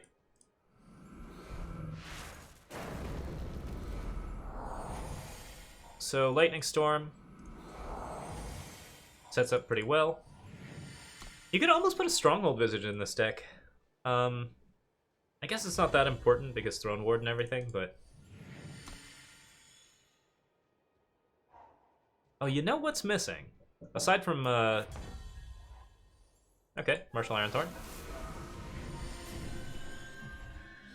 Got my own one-sided Wrath effect. Looks like he's just saving up for another wave.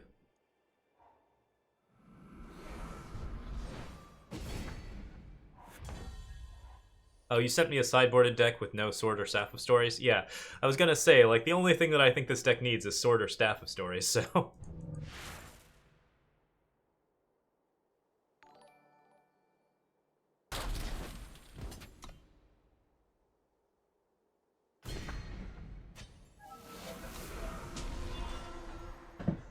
Alright. Yeah, there's a lot of decks to work through. We're not going to get to them all. I have a thing in like 4 hours, and I'm not sure how much prep I'm going to need to do for that. Alright. Alright. He gives up. Good, good, good. So yeah, like, basically what I'd say about this deck is it needs Sword or Staff. And if you've already got Sword or Staff in the deck, then it's very solid control. You've got everything you need in the deck. Would I cut one Find the Way? 26 power, 30, 34 sources. Oh, I don't like these Diplomatic Seals all that much. I would at least go to 2 Diplomatic Seals. That's the only thing that I'm like really iffy about, this Diplomatic Seal here. It is nice to get to Amber Acolyte. Like, if you just get into a situation where you need double time and you don't have it, you can make the decision between Temple Scribe or Wisdom with Diplomatic Seal early, and then you don't need to make a lot of decisions late as far as, like, power goes. But you have double green, you have double blue, and you have double yellow to get to. So Diplomatic Seal, I would cut a Diplomatic Seal here. Maybe cut 2. And then I'd just replace it with, like, regular sigils or Seek powers. But let's go with a Time Sigil and... why not a Seek? It's not like you're doing anything on turn 1, right? Okay, and that gives us like a little bit more stuff on that front. Okay, Throne Warden X3 is really cute. Ironthorn X2 is pretty cute as well. I think that's probably the most Ironthorns you want in this deck since you're not really building towards much.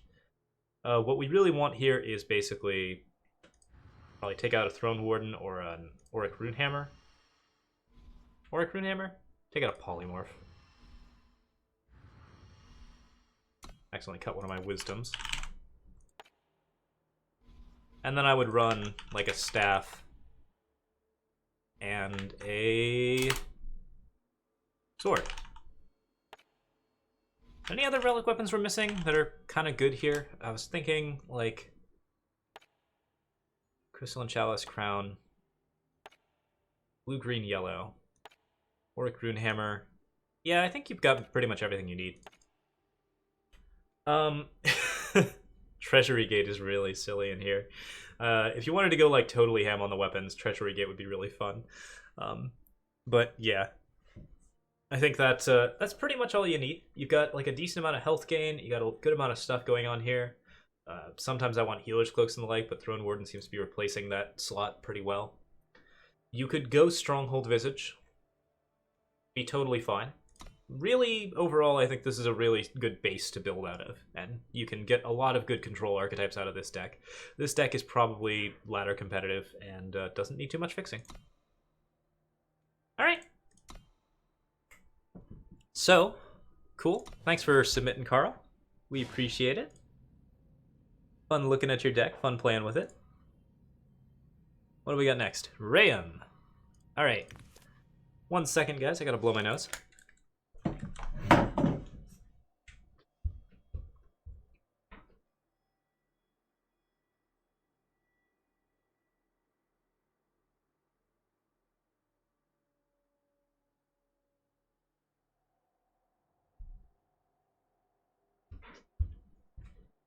Okay. So, delete that. Gonna import the next one. Looks like another control archetype of some kind. Clipboard?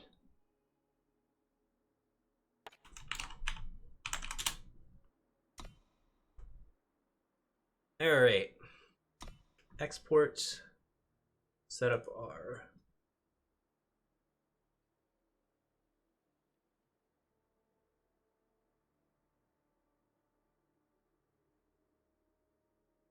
Discord section. Okay, there we go. We got it. Oh, tried anything with the synergy between Ephemeral Wisp and Xenon Cultist yet? Not yet. That's another list that's sort of like on our list of things to do at the moment.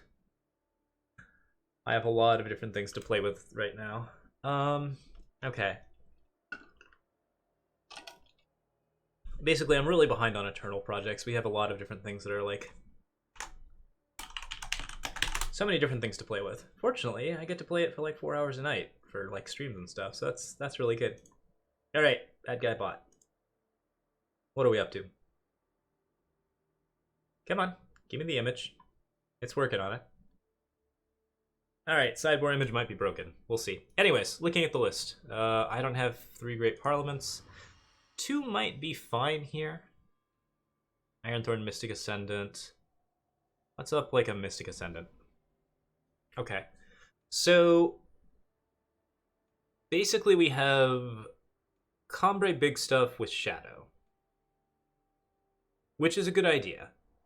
Martial Ironthorn into a Zindil's Gift is one of my favorite like things to like do within a Zindil's Gift, just because if you have that like acceleration into a Zindil's Gift, then you can get the gift down faster, and that's actually pretty cool. Like, one of the things that you could do with this deck right away that's like interesting is you could run Secret Pages, or like the new card that's coming out that's going to give you the ability to play 2 power in a turn.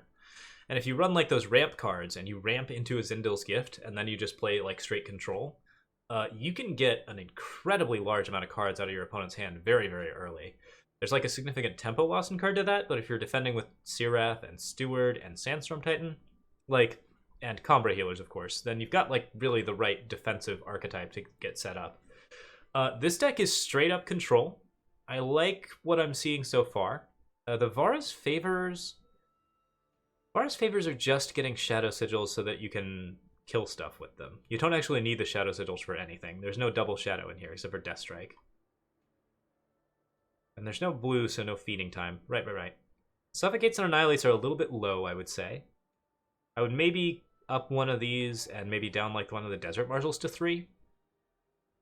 I think that like overall this looks pretty solid There's a decent amount of card advantage in here in Mystic Ascendant. I like 3 Mystic Ascendant. I'm not sure if that's correct, but yeah.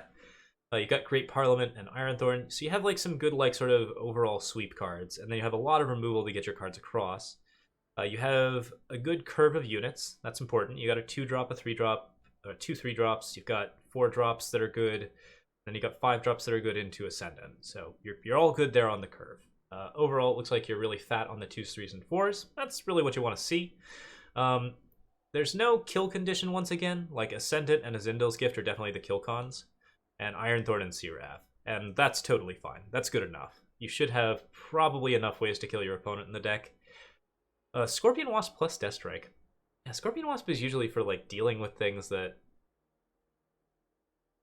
I guess I like it. I guess 2 Scorpion Wasp is enough. You have a really varied amount of removal here, and that works well if you're playing like sort of a general like ladder setup. You obviously want to like side in pretty much like... Your sideboard just basically looks like all of your removal spells, except you just change the numbers around. So, we'll see how that goes. Oh, we've had some follows, I'm sure. Oh, V-Snake, Raises, Acebro, Screecher, Clutasutra, Mr. Phelan, Lights Out Ace, Kura the Dog, Madmo. I missed a lot of folks. Welcome to the stream, everyone. Thanks for following. Thanks for showing up. Alright, let's play Rayam's deck.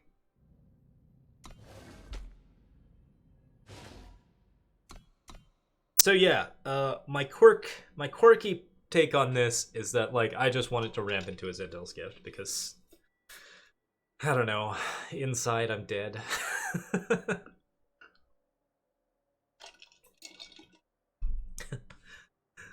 just a mean person, a mean and vile person. No, it's good.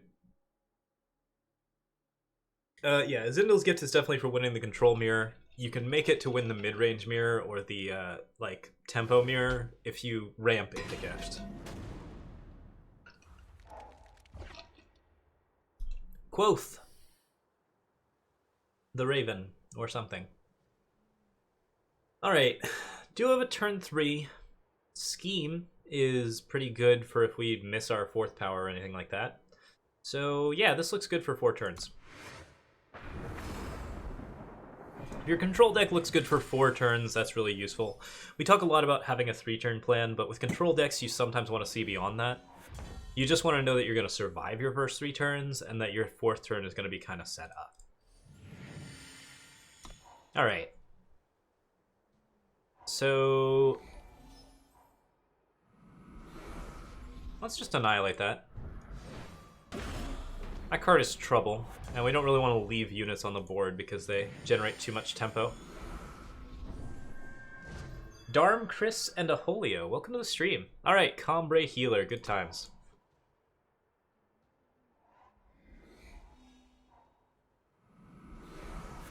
Oh man, we might break 200. I don't think I've ever broken 200, guys.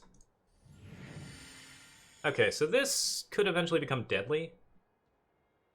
If it's just going to become deadly, I think I can Steward. I could also push damage here, which is just maybe a little cutesy.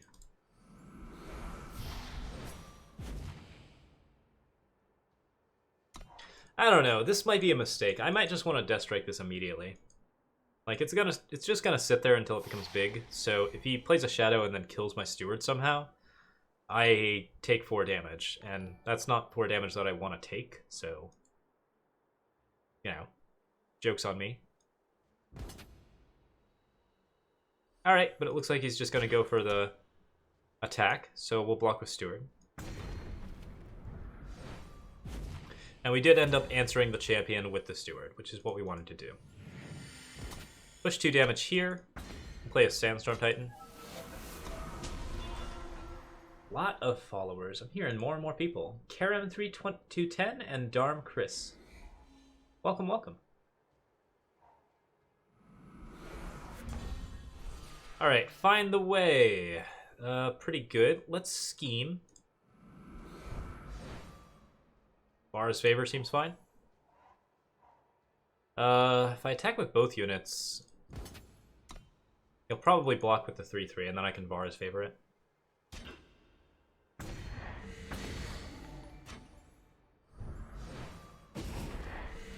That gets me a playable power. so I'm still hitting my drops every turn. How are we doing on overall card advantage in this deck? Oh, I don't have the list on the side, do I? Hold on a sec, we can fix that.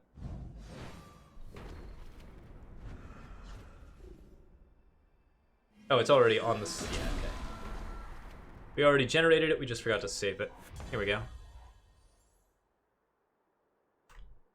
Alright. Find the way.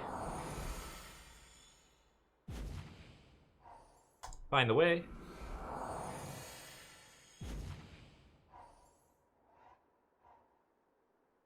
Thanks for the follow, Factisk and Karam3210. Yeah.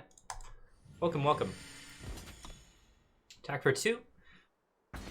This deck is different than what I thought it was going to be. I thought it was going to be like sort of a straight Stonescar aggro. Instead I'm seeing just units.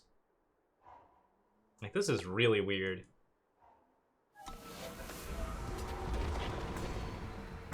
Alright, we want to Death Strike that. If we can.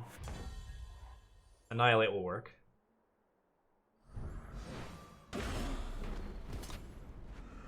And we are in a situation where we just don't have anything to do.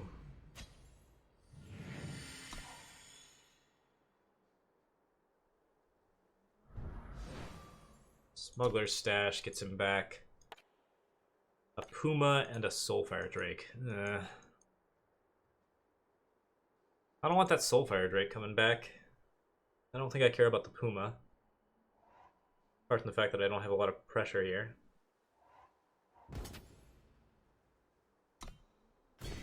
Alright, he went for the Gargoyle. So he's throwing flyers at me.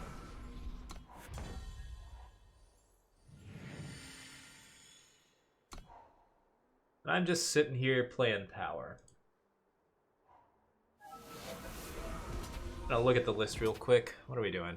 Ascendant, Iron Thorn. Yeah, basic card advantage is kind of an issue here.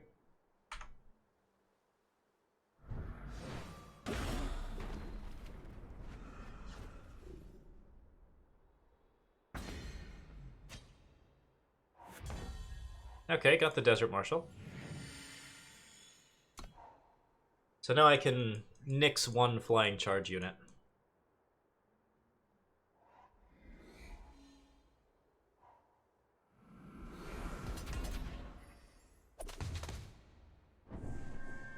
Pretty good flying charge unit to nix.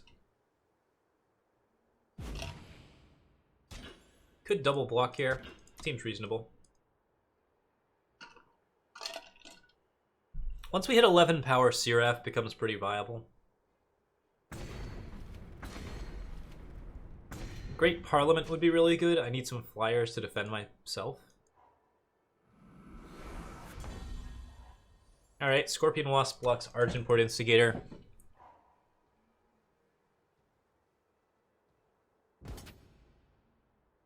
Sure.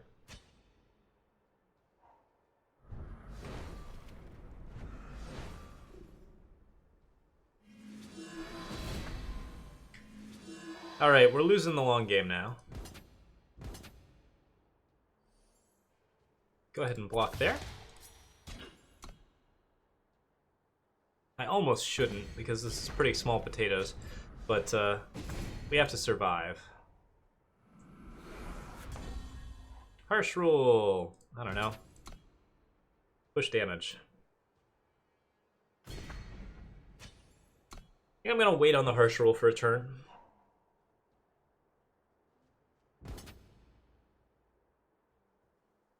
We'll take a few ouches.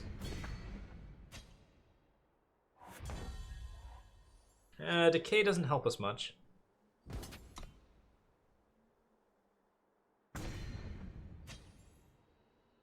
But pretty much anything kills us if I don't Harsh Rule this turn. Doesn't really buy us a lot of time, because he still gets a 2-2 out of that mess.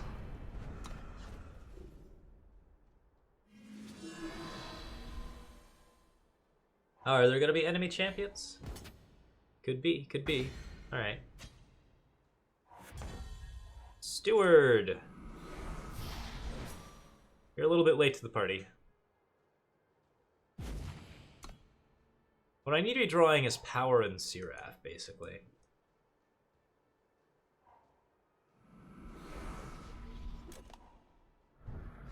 Good enough.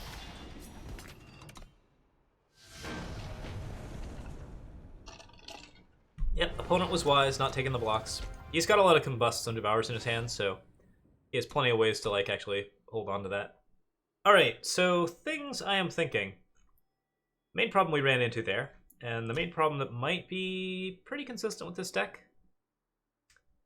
There's only 3 Harsh Rules, interesting. I might up the Harsh Rule to 4, just because removal is always good.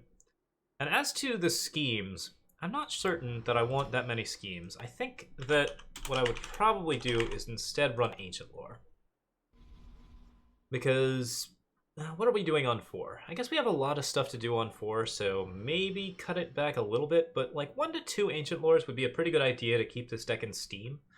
We just don't have enough cards right now, and there's no card draw in the deck apart from Mystic Ascendant at the top. Which is why, like, upping the Mystic Ascendant, I think, is, like, a really good idea. Like, maybe you even want to run 4 of them. But, yeah, there just gets to a point where you can't quite refresh the deck. But, yeah, I think it's pretty solid. I think overall, like, it just up the card advantage a little bit. You have really powerful cards in here, a lot of good stuff. It looks like your curve is set up pretty correctly. I like these banners here just to ensure that you get, like, certain power that you need. I might run Seek Power. I might run Seek Power instead of the banners. It looks like it could just use 4 Seek Power. I don't really see why you're not running 4 Seek Power, seeing as you have 28 power here. And again, you're not doing anything on turn 1. So definitely put 4 Seek Power in this deck. And like, I can't stress this enough, guys. Like, Seek Power is a really important card, especially in control decks. It's really good at, like, thinning out your deck. It's good at, like, getting you whatever it is that you need. If you're a 3-color deck and you're not running Seek Power, you may be doing something wrong. So that is like my big criticism of this deck at the moment, is that Seek Power is definitely what you want. Ancient Lore, very solid. I think overall there's a lot to be liked about this deck. Ironthorn and Mystic Ascendant work out well together, so I'd even up the Ascendants. And yeah, if you up the Ascendants to 4, then you maybe don't need Ancient Lore, and you can just run the schemes that you like. Other than that, looks pretty cool. Like, just 3-color good stuff. Lots of fun. Okay, so let's go ahead and pull into our next deck.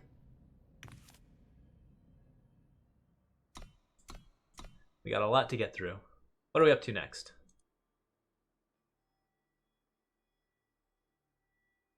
See, we're up to 23.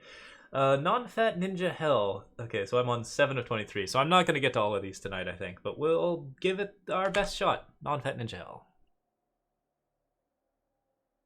Hi-ho.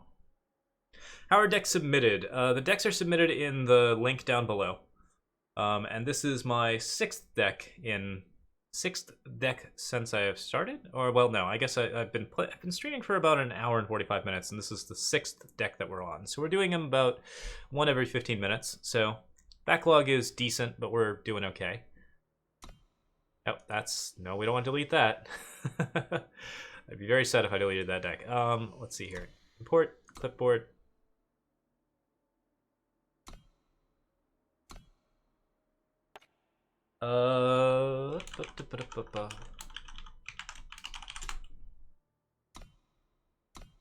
And get the image up.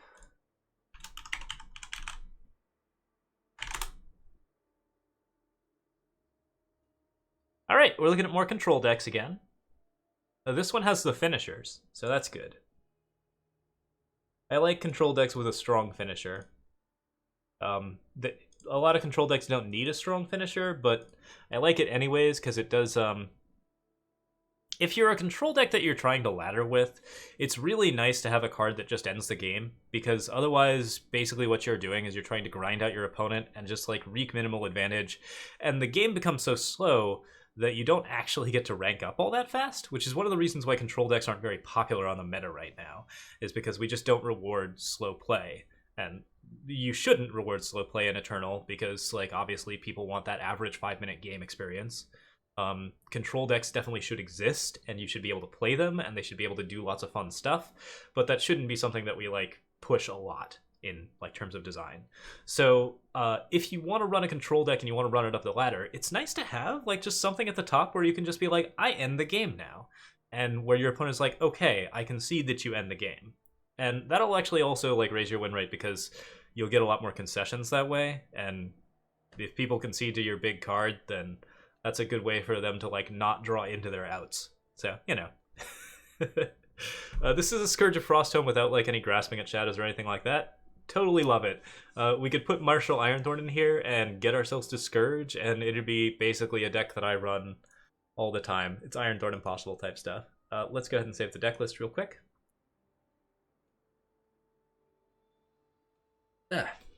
Okay. We got Sword, Scourge, Channel. Top end cards. Channel is a card that, you know, yeah, I guess you can run one Channel and probably be fine with that if you're also running a Sword and a Scourge. Mystic Ascendant is only a one of, and that's a little bit weird to me because that card is not like... I used to only run like one Mystic Ascendant in my ramp decks, but I feel like I've been taught the error of my ways, and it's totally fine to run more. Stronghold Visage X2 here. Alright, so the Stronghold Visages aren't supporting much is one of my main concerns with this deck. We have Staff of Stories and Sword of the Sky King, and those are the only two things that actually help armor. And so, like, what you're doing here is you're generating some health, but, like, you're not generating much health, and it might not work out all that well for you. Certainly you can get a lot of armor, and you can support Sword of the Sky King, and that's great. But it's not like you even have a way to recur Sword of the Sky King if it gets destroyed. So once Sword of the Sky King's gone, Stronghold's Visage are just kind of ticking away, not doing anything. They're gaining you 2 health a turn. That's pretty cool, but like overall, that might not support your strategy as well. I would recommend like maybe running an Eye of Winter in here. Just one would be okay.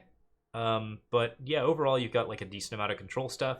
I like the Scourge. This is a pretty solid control archetype, and yeah, might as well go play a game with it. Alright. We can always look again at the power distribution. Let me check that real quick before we go in. Got 4 Seek power, exactly right. 2 Find the Way. I think 2 is fine. That's a good way to make sure that you actually hit your stuff on time while still making sure that you actually also have a lot of power. You got 3 Amber Acolytes. I'm tepid on Amber Acolytes as your fixers, but I think that's fine. So yeah, we have 25 plus 8 plus 2, so 35 power sources, and Find the Way counts for like double. So yeah, there's plenty of power here. Enough to hit Scourge easily. I feel like you want some ramp, maybe. You could switch the Amber Acolytes out for Secret Pages or something. I don't know. Secret Pages isn't a great card, but it's potentially okay there. But Ironthorn would be my main choice if I was going to get to Scourges. Night Chancellor Seraph's going to activate. Yeah, you've got lots of removal and lots of points to win. Well, I'm glad you guys are enjoying it, guys. Yeah, like, super happy this is going good. And I think we'll break 200 viewers today, which is pretty cool. Amber Acolytes, Seek Power, Harsh Rule.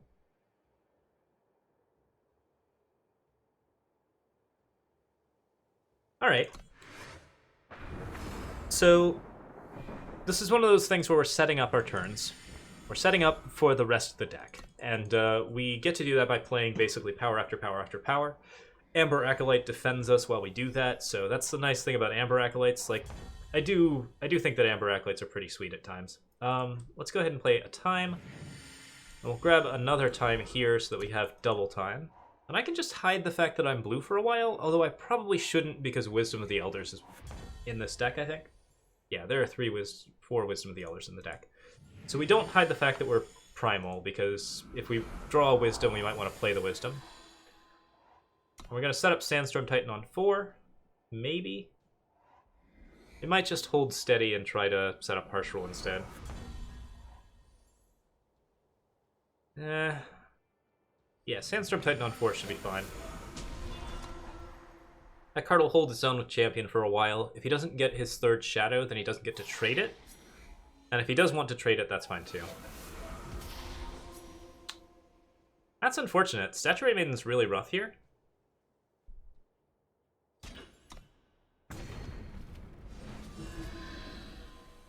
Like, I basically just don't have anything that I can do there. Alright, so we hide the fact that we have double green.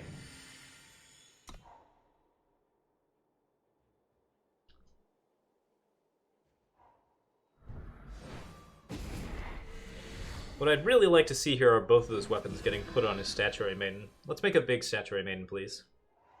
Cudgel, cudgel. Pretty please.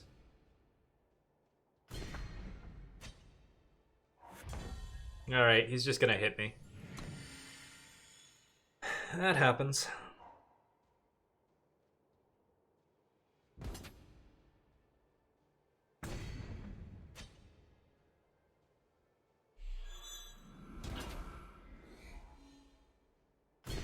It's a straight up Mauler stack. Nice.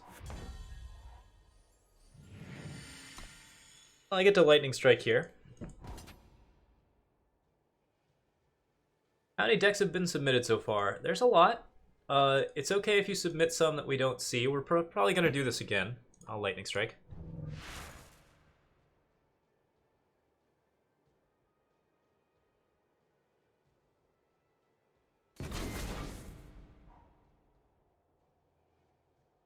So he's already pushed enough damage on us that I'm probably in some trouble.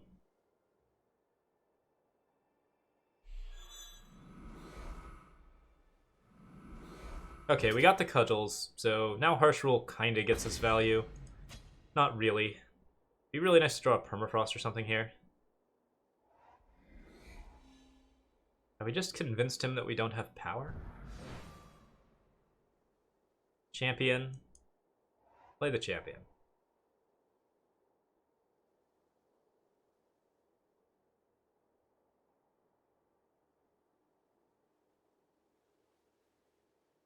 If he doesn't play the champion, we need like a Permafrost or something.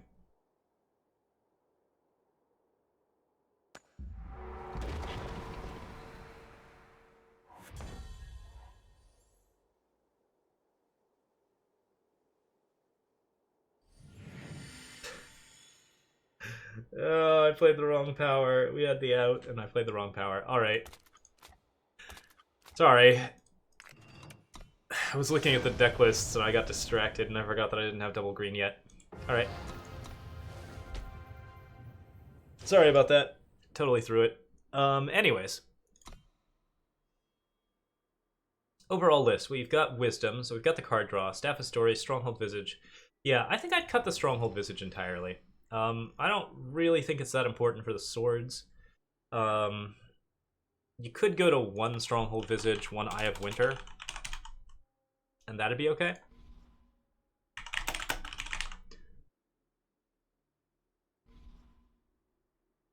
And that's you know, like a decent splash. But if you're not running like more than one Sword of the Sky King, if you're not running like Auric Runehammers in there, and Auric Runehammers are pretty solid against like the current Stone Scarry meta. There's a lot of like good removal set up there. We got Lightning Strike against weapons. We got Lightning Storm against tokens. We got Vanquish against big dudes. Auric Runehammer's more of like an anti-Rakano setup, and I don't think it's super necessary here. It is nice. Certainly could be something we put in. If I did, I guess I'd take out like combre healers for it, and I don't know if I want to take out the combre healers. I think you're set up well on power. I think you have the right spells. I think Scourge of Frostome at the top is like just perfect. Like that's actually like a good card to go with. The only thing I disagree with are those two Stronghold Visages. And I think that like overall you're supporting a pretty good strategy. This is just basic like good control combre with like a little bit of mid-range to make sure that you actually like have stuff to push. So yeah, I'd cut the Visages, maybe up the Ascendants, put an Eye of Winter in just for the heck of it, and you have yourself a control deck. Looks pretty good. Let's go on to the next one. I want to play another round with that, but I shouldn't, even though I kind of didn't do it justice. We've got a lot to get through, and I want to get as many people in as possible. Alright, Bib Gabby. Who Hastebend a thing. Oh, this is multiple decks. Alright, we're only going to do one of these. What's the most interesting?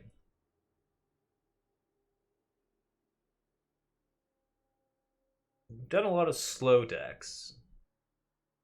Why don't we look at a mono red deck?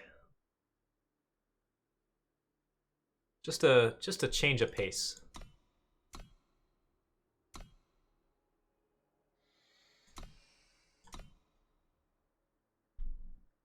Okay, what are we running here? Ah, interesting. The sticky aggro might have been like the better choice actually, but oh yeah, there's kind of a fun sticky aggro deck here too. Maybe we'll do that one instead. We can just show this off. This is mono red. A quick look at this. I'm not actually going to talk about it much. We're just going to go over it. Okay, so obliterates, infurnaces. You have basically like straight mono red. The Bladekin Apprentices are nice. Granite drones give you a little bit of spread. Rebel Sharpshooter is probably the weakest link in this deck, but how many ways do you have to actually make Rebel Sharpshooter stronger? Katana, Shogun Scepter, and that's it. Morningstar. Okay, so yeah, Sharpshooter is okay here. Certainly decent. You have 4 different units with charge. You have Oni runs and Pyro Knights. Overall, I think the deck looks just fine. Not too much here that I would say is out of place. The obliterates at the top are good. You got the flame blasts at the bottom, which are important. Infurnaces I like. They're cute. They're not necessarily good, but that's fine. If it looks like you want that extra push when you can get it, so aggressively milling for those is fine. Curve is a little high on 1-drops maybe. Granite Jones Oni runs and Pyro Knights is a lot, especially when you're still running torches, but I think that if you're gonna be this aggressive, that's probably fine. Let's do the other deck, because that actually does look pretty interesting. This is a sticky aggro deck.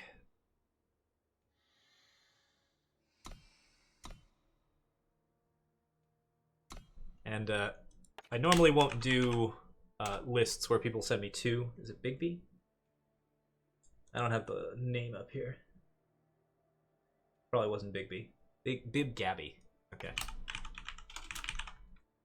All right. Okay. So, yeah, let's get a deck image up on this one because we are going to play it. Okay, so this one is fun, sticky stuff. We have Borderlands Waykeeper and Crown Watch Paladin. There's 4 Finest Hours in here. Recently, there has been a post up about this deck, and I've seen a lot of it. It actually kept me out of Master last night for a pretty decent amount of time, because it was actually doing well against aggro armory, which really surprised me because it's mostly Aegis units. I had to make some alterations to my deck because so many people were playing this, and we needed to adjust around it. Alright, so Finest Hour, Inspire. We got Tinker Apprentices at the bottom, which is good. Vanquishes, Thunderbirds, Valkyrie Enforcers. Yeah, this is actually pretty similar to that list. Silverwing Commander at the top is interesting. I'm really curious to see how this works out. I like it, I think, at 5. I think it's pretty solid as like a big flyer that's kind of hard to kill. 4/4s are actually notoriously difficult to kill sometimes, and if you get them down cheaply, it can be effective. The Valkyrie Wings at the top here is equipping to almost nothing, but refreshes Aegis sometimes. I think Valkyrie Wings might be a really weak card in this deck, but maybe you can get something done with it. 2 Oath Books. I might even go for 4 in a deck like this. 27 units, I think that's great.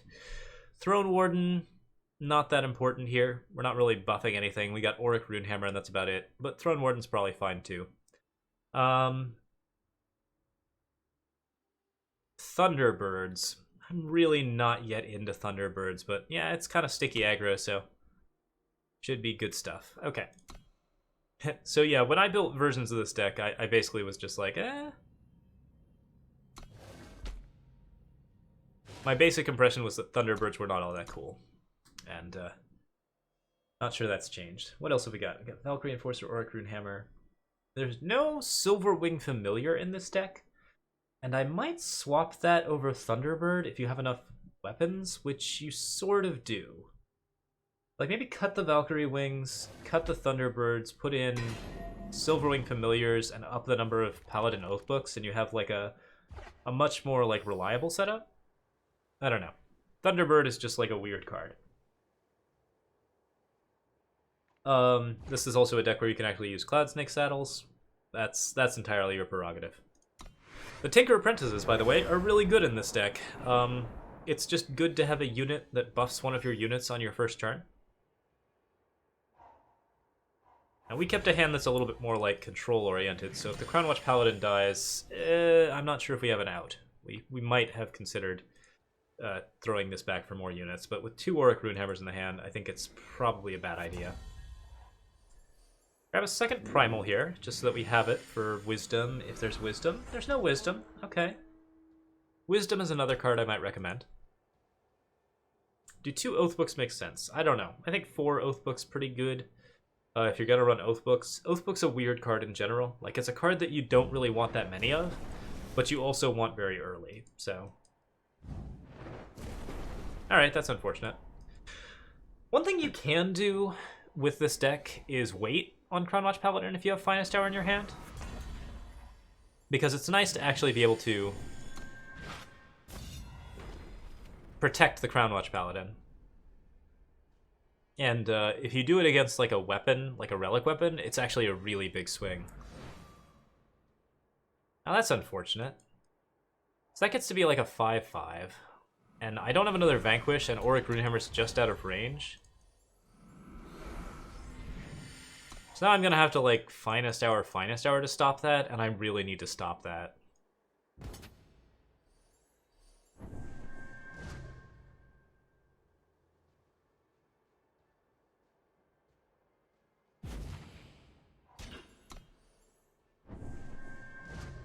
And that is 3 cards for 1. He got a really excellent trade out of that.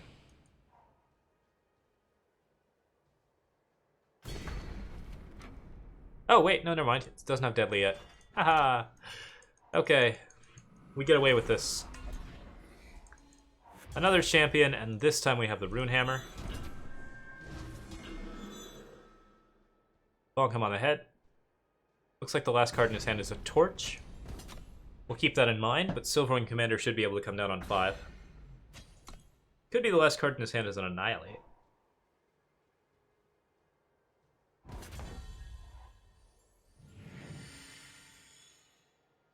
Swing. See if we get the Annihilate out. Swing. We're gonna assume it's not an Annihilate and try Silverwing Commander. That good old Warcry 2.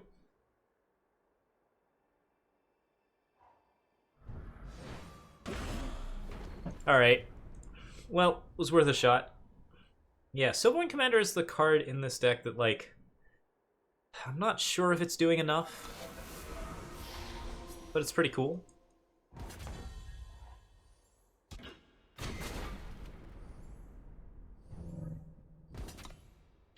Now we got a 2/3 flyer, so we're pushing damage pretty well. Champion of Chaos. Let's see here. That's going to be a 5/5/6/6. I can reduce it to a 5/5 with Valkyrie Enforcer.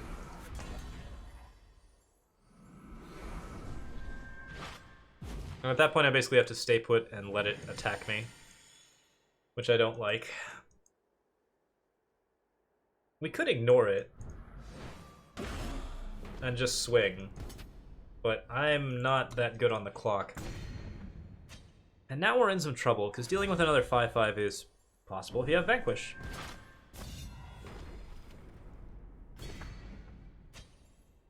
I save Auric Runehammer, or do I start pushing? I think I need to save Auric Runehammer for other big threats. Namely, Umbran Reaper.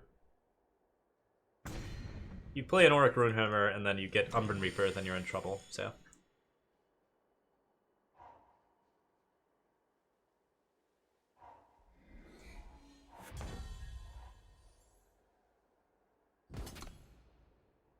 Okay. Just continuing to push. I kind of want to Sword of the Sky King here. Like, is that bad? We got 17 for... Be kind of an interesting one of. Like, a good way to, like, just sort of finish things off. I think this deck does have some issues if there's just too many big things. Annihilate into Annihilate? Okay. We'll make a new one.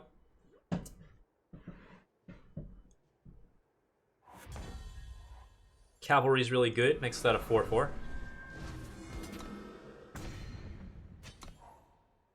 So now we got a big unit to smack down with. And if he doesn't play anything this turn, we kill him. What you got? Alright, your last card was a Suffocate. Good to know.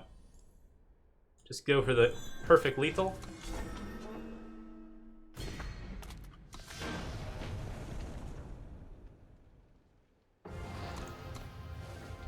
This is a strong archetype.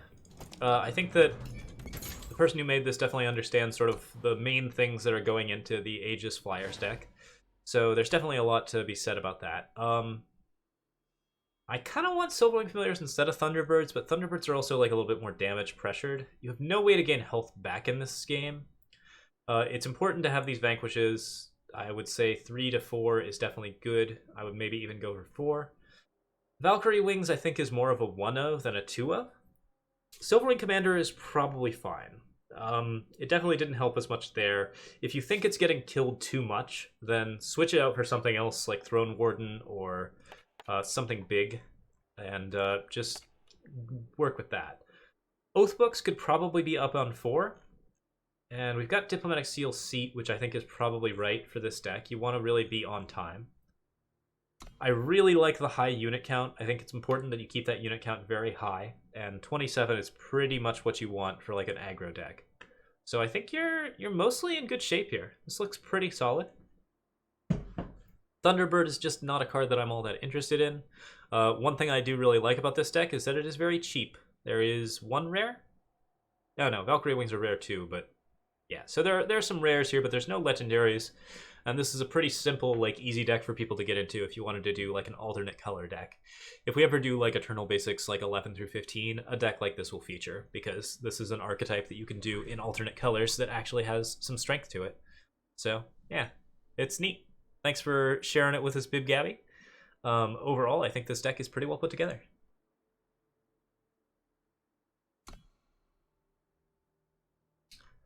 Okay, so back to my cards. Next up we have Lilitu. Going to paste that in.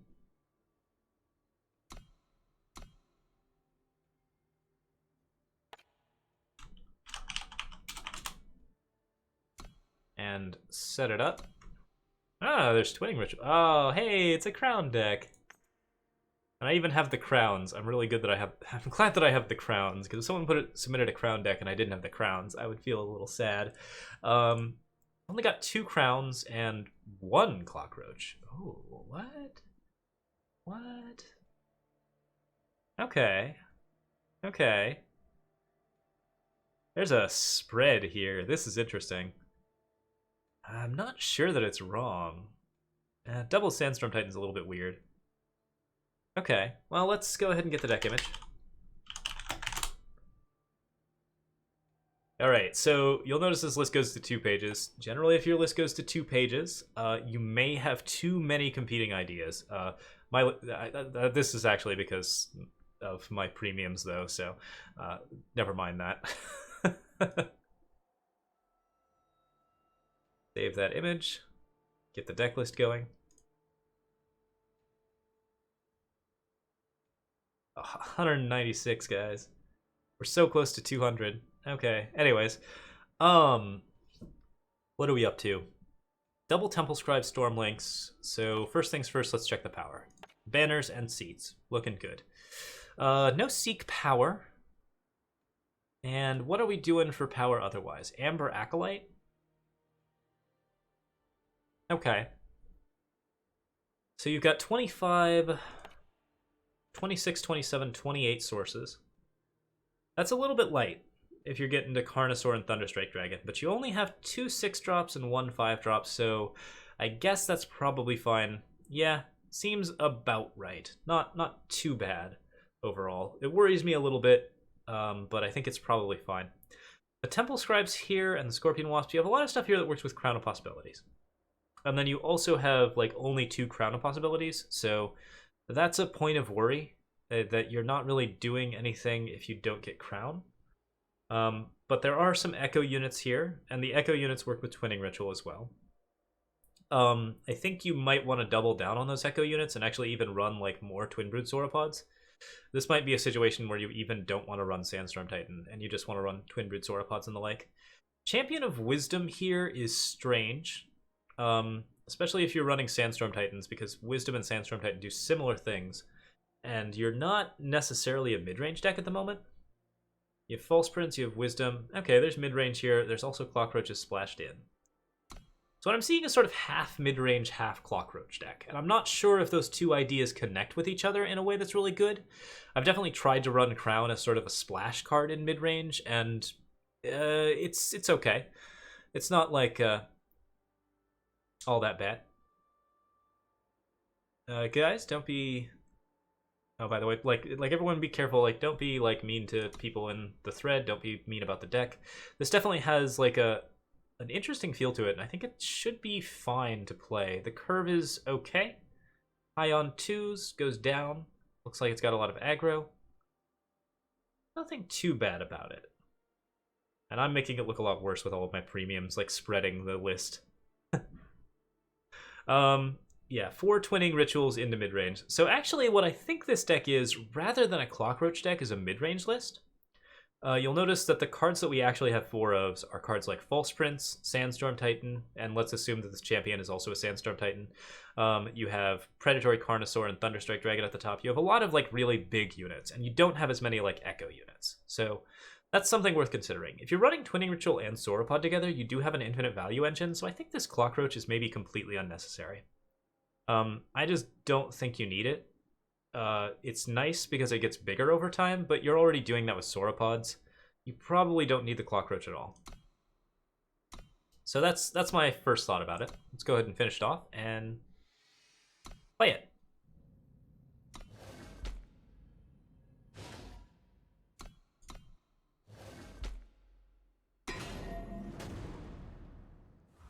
Yeah, I agree that the 1s and 2 ofs, some of them are just not very good. Usually if you have a 1 or 2 of, it's to solve a very specific problem. Like, you know, if you have like a 1 of a decay or something.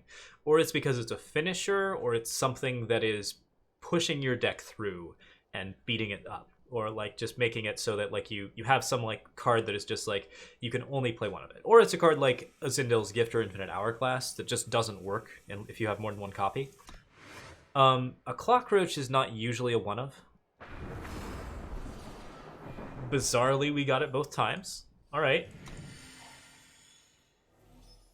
Okay, so Champion of Wisdom, Clockroach, and Temple Scribe all mean that you really need to heavily push into time, and the time sources are okay. You have 9 and 8, so you have 17 time sources, which is just barely enough. I would actually consider spreading a little bit more towards time.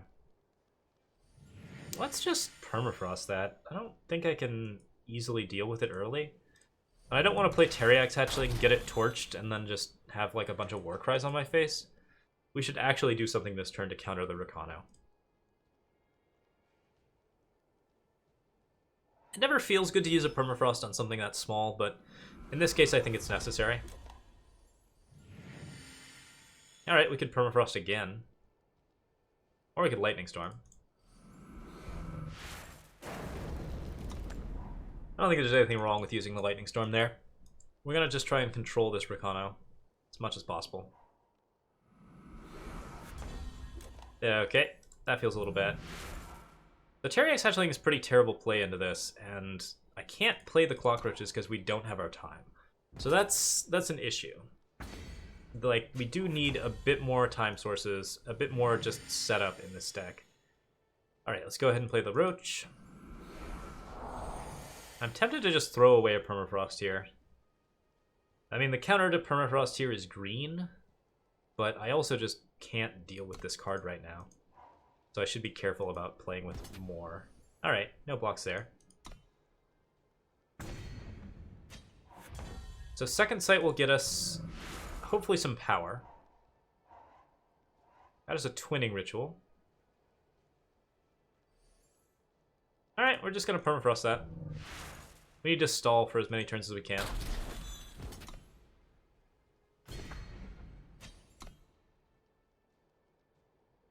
It might even be good to just block it. You got the green? Yeah, you don't have the green. So let's play another Clockroach. We're really looking for that 4th power now.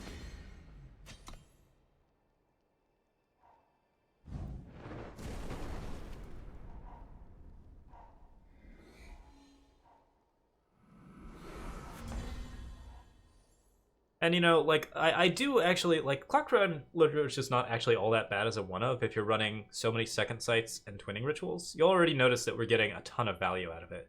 Like I understand the justification behind this one of clockroach, and I've actually seen it work in quite a few decks. I don't think it works reliably enough, but it's working now. So there's certainly that to be said about it. Go ahead and play down that clockroach. And we're just gonna make a bunch of clockroaches. That'll be our plan. Carryax hatchlings to block the 1/1 would be okay. But I don't think I need them just yet. Oh, and Champion of Wisdom has flying now too. Cool. So let's go False Prince Clockroach. We're just gonna aggro out.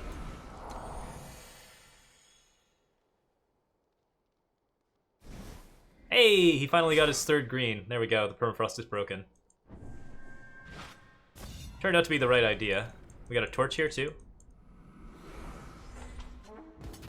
Wait, he got his second green and then he played Roundwatch Paladin?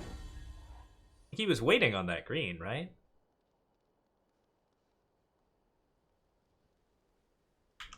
Swing with everything. We're just gonna push damage and force him to defend.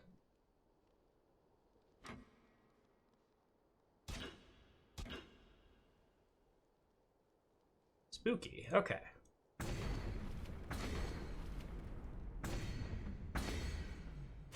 Temple Scribe here.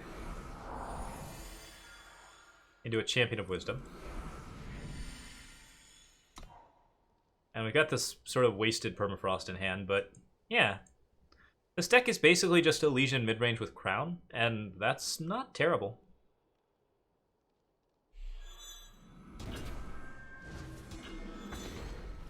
Alright. Auric Runehammer's an interesting choice here. I'm not really sure what that card is doing in his deck. I guess clearing space for Silverwing, which is good. Swing with everything. Probably leave the 1/1 back this time. Another champion, another Terriax. Keep the Silverwings at bay. And we're crushing it. Clockroach plan worked.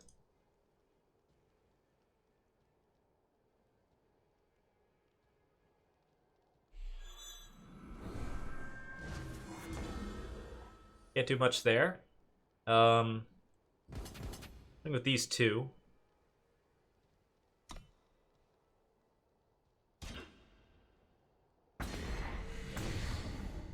Another Terriax.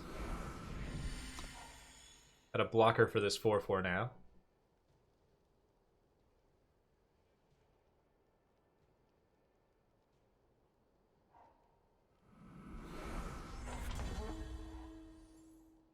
Okay. Do I swing with everything here?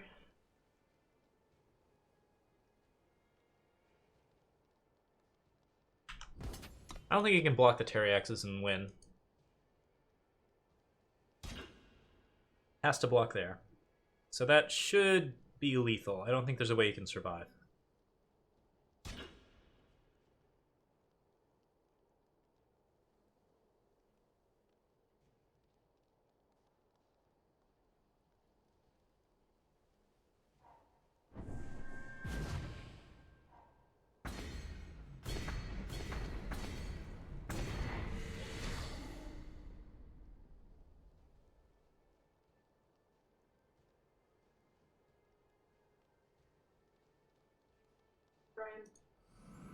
One second, guys.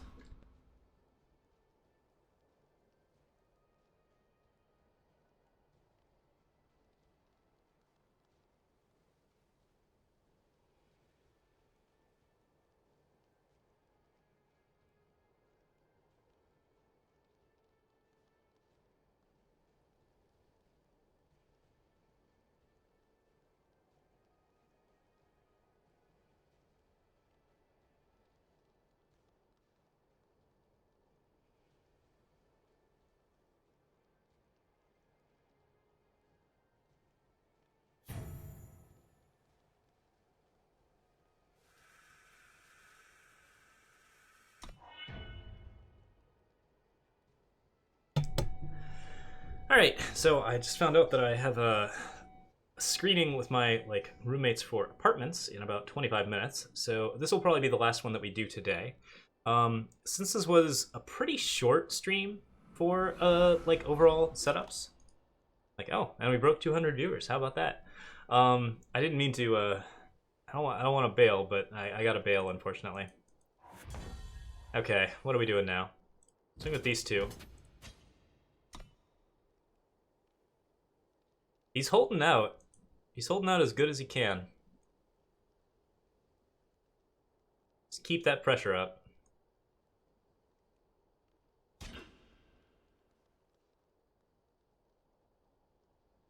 Hey, how's it going, Joaspus? Yeah, Storm Frosting the Bird is okay.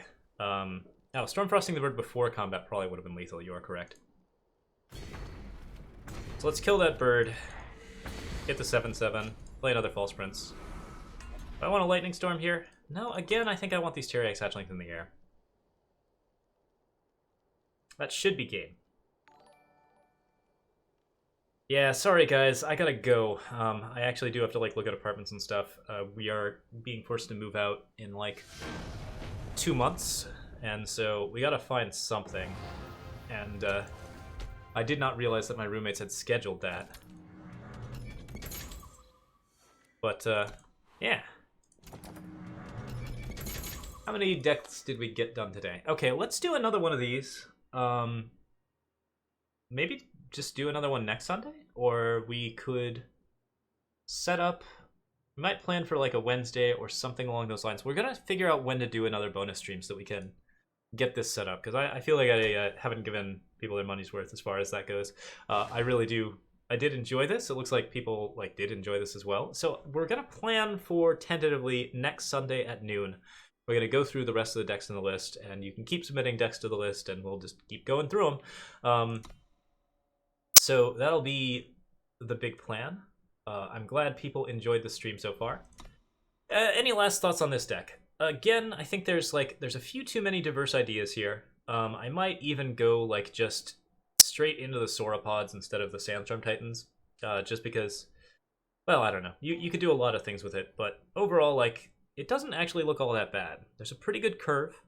There's a lot of good stuff going on with the second sight and the sand forms getting lots of echo units. I think there's not enough echo units to capitalize upon those second sights and twinning rituals. There are going to be some times where you just don't get the echo units, and that's a little bit unfortunate. Crown of Possibilities at 2, I think I actually like it. Since the deck does its job and actually gets across from mid-range stuff, that's pretty decent. The power base is set up correctly. There's a lot of fun ofs, and I might consider giving this deck a little bit more focus. But yeah, looks pretty cool. Okay, so that is it for me for today, guys. Sorry for such a short stream, but we will be doing another one of these next Sunday at noon. And I will maybe even try to do one sometime during the week as well, so that we can talk about decks and do that kind of stuff. And I'll let you know when that is, when I have a schedule for it. Glad you guys enjoyed it, and yeah, we will be back for more of this because yeah, I wanted this to be a longer stream, and we're gonna go ahead and do a longer stream when we can. Thanks for watching, everyone. Thanks for the follows. Pex1, Real Sneak TV, Duke 272, Mini Munchlax. Really appreciate the follows. Really appreciate people showing up and doing stuff. I will keep this list. I will maybe even modify the doc, and we will definitely go through these. We're currently just doing them in the order they're received. I might try to pick out some special ones at some point if the list gets too long. So yeah. Thanks again, everyone. Have a good night. Cheers.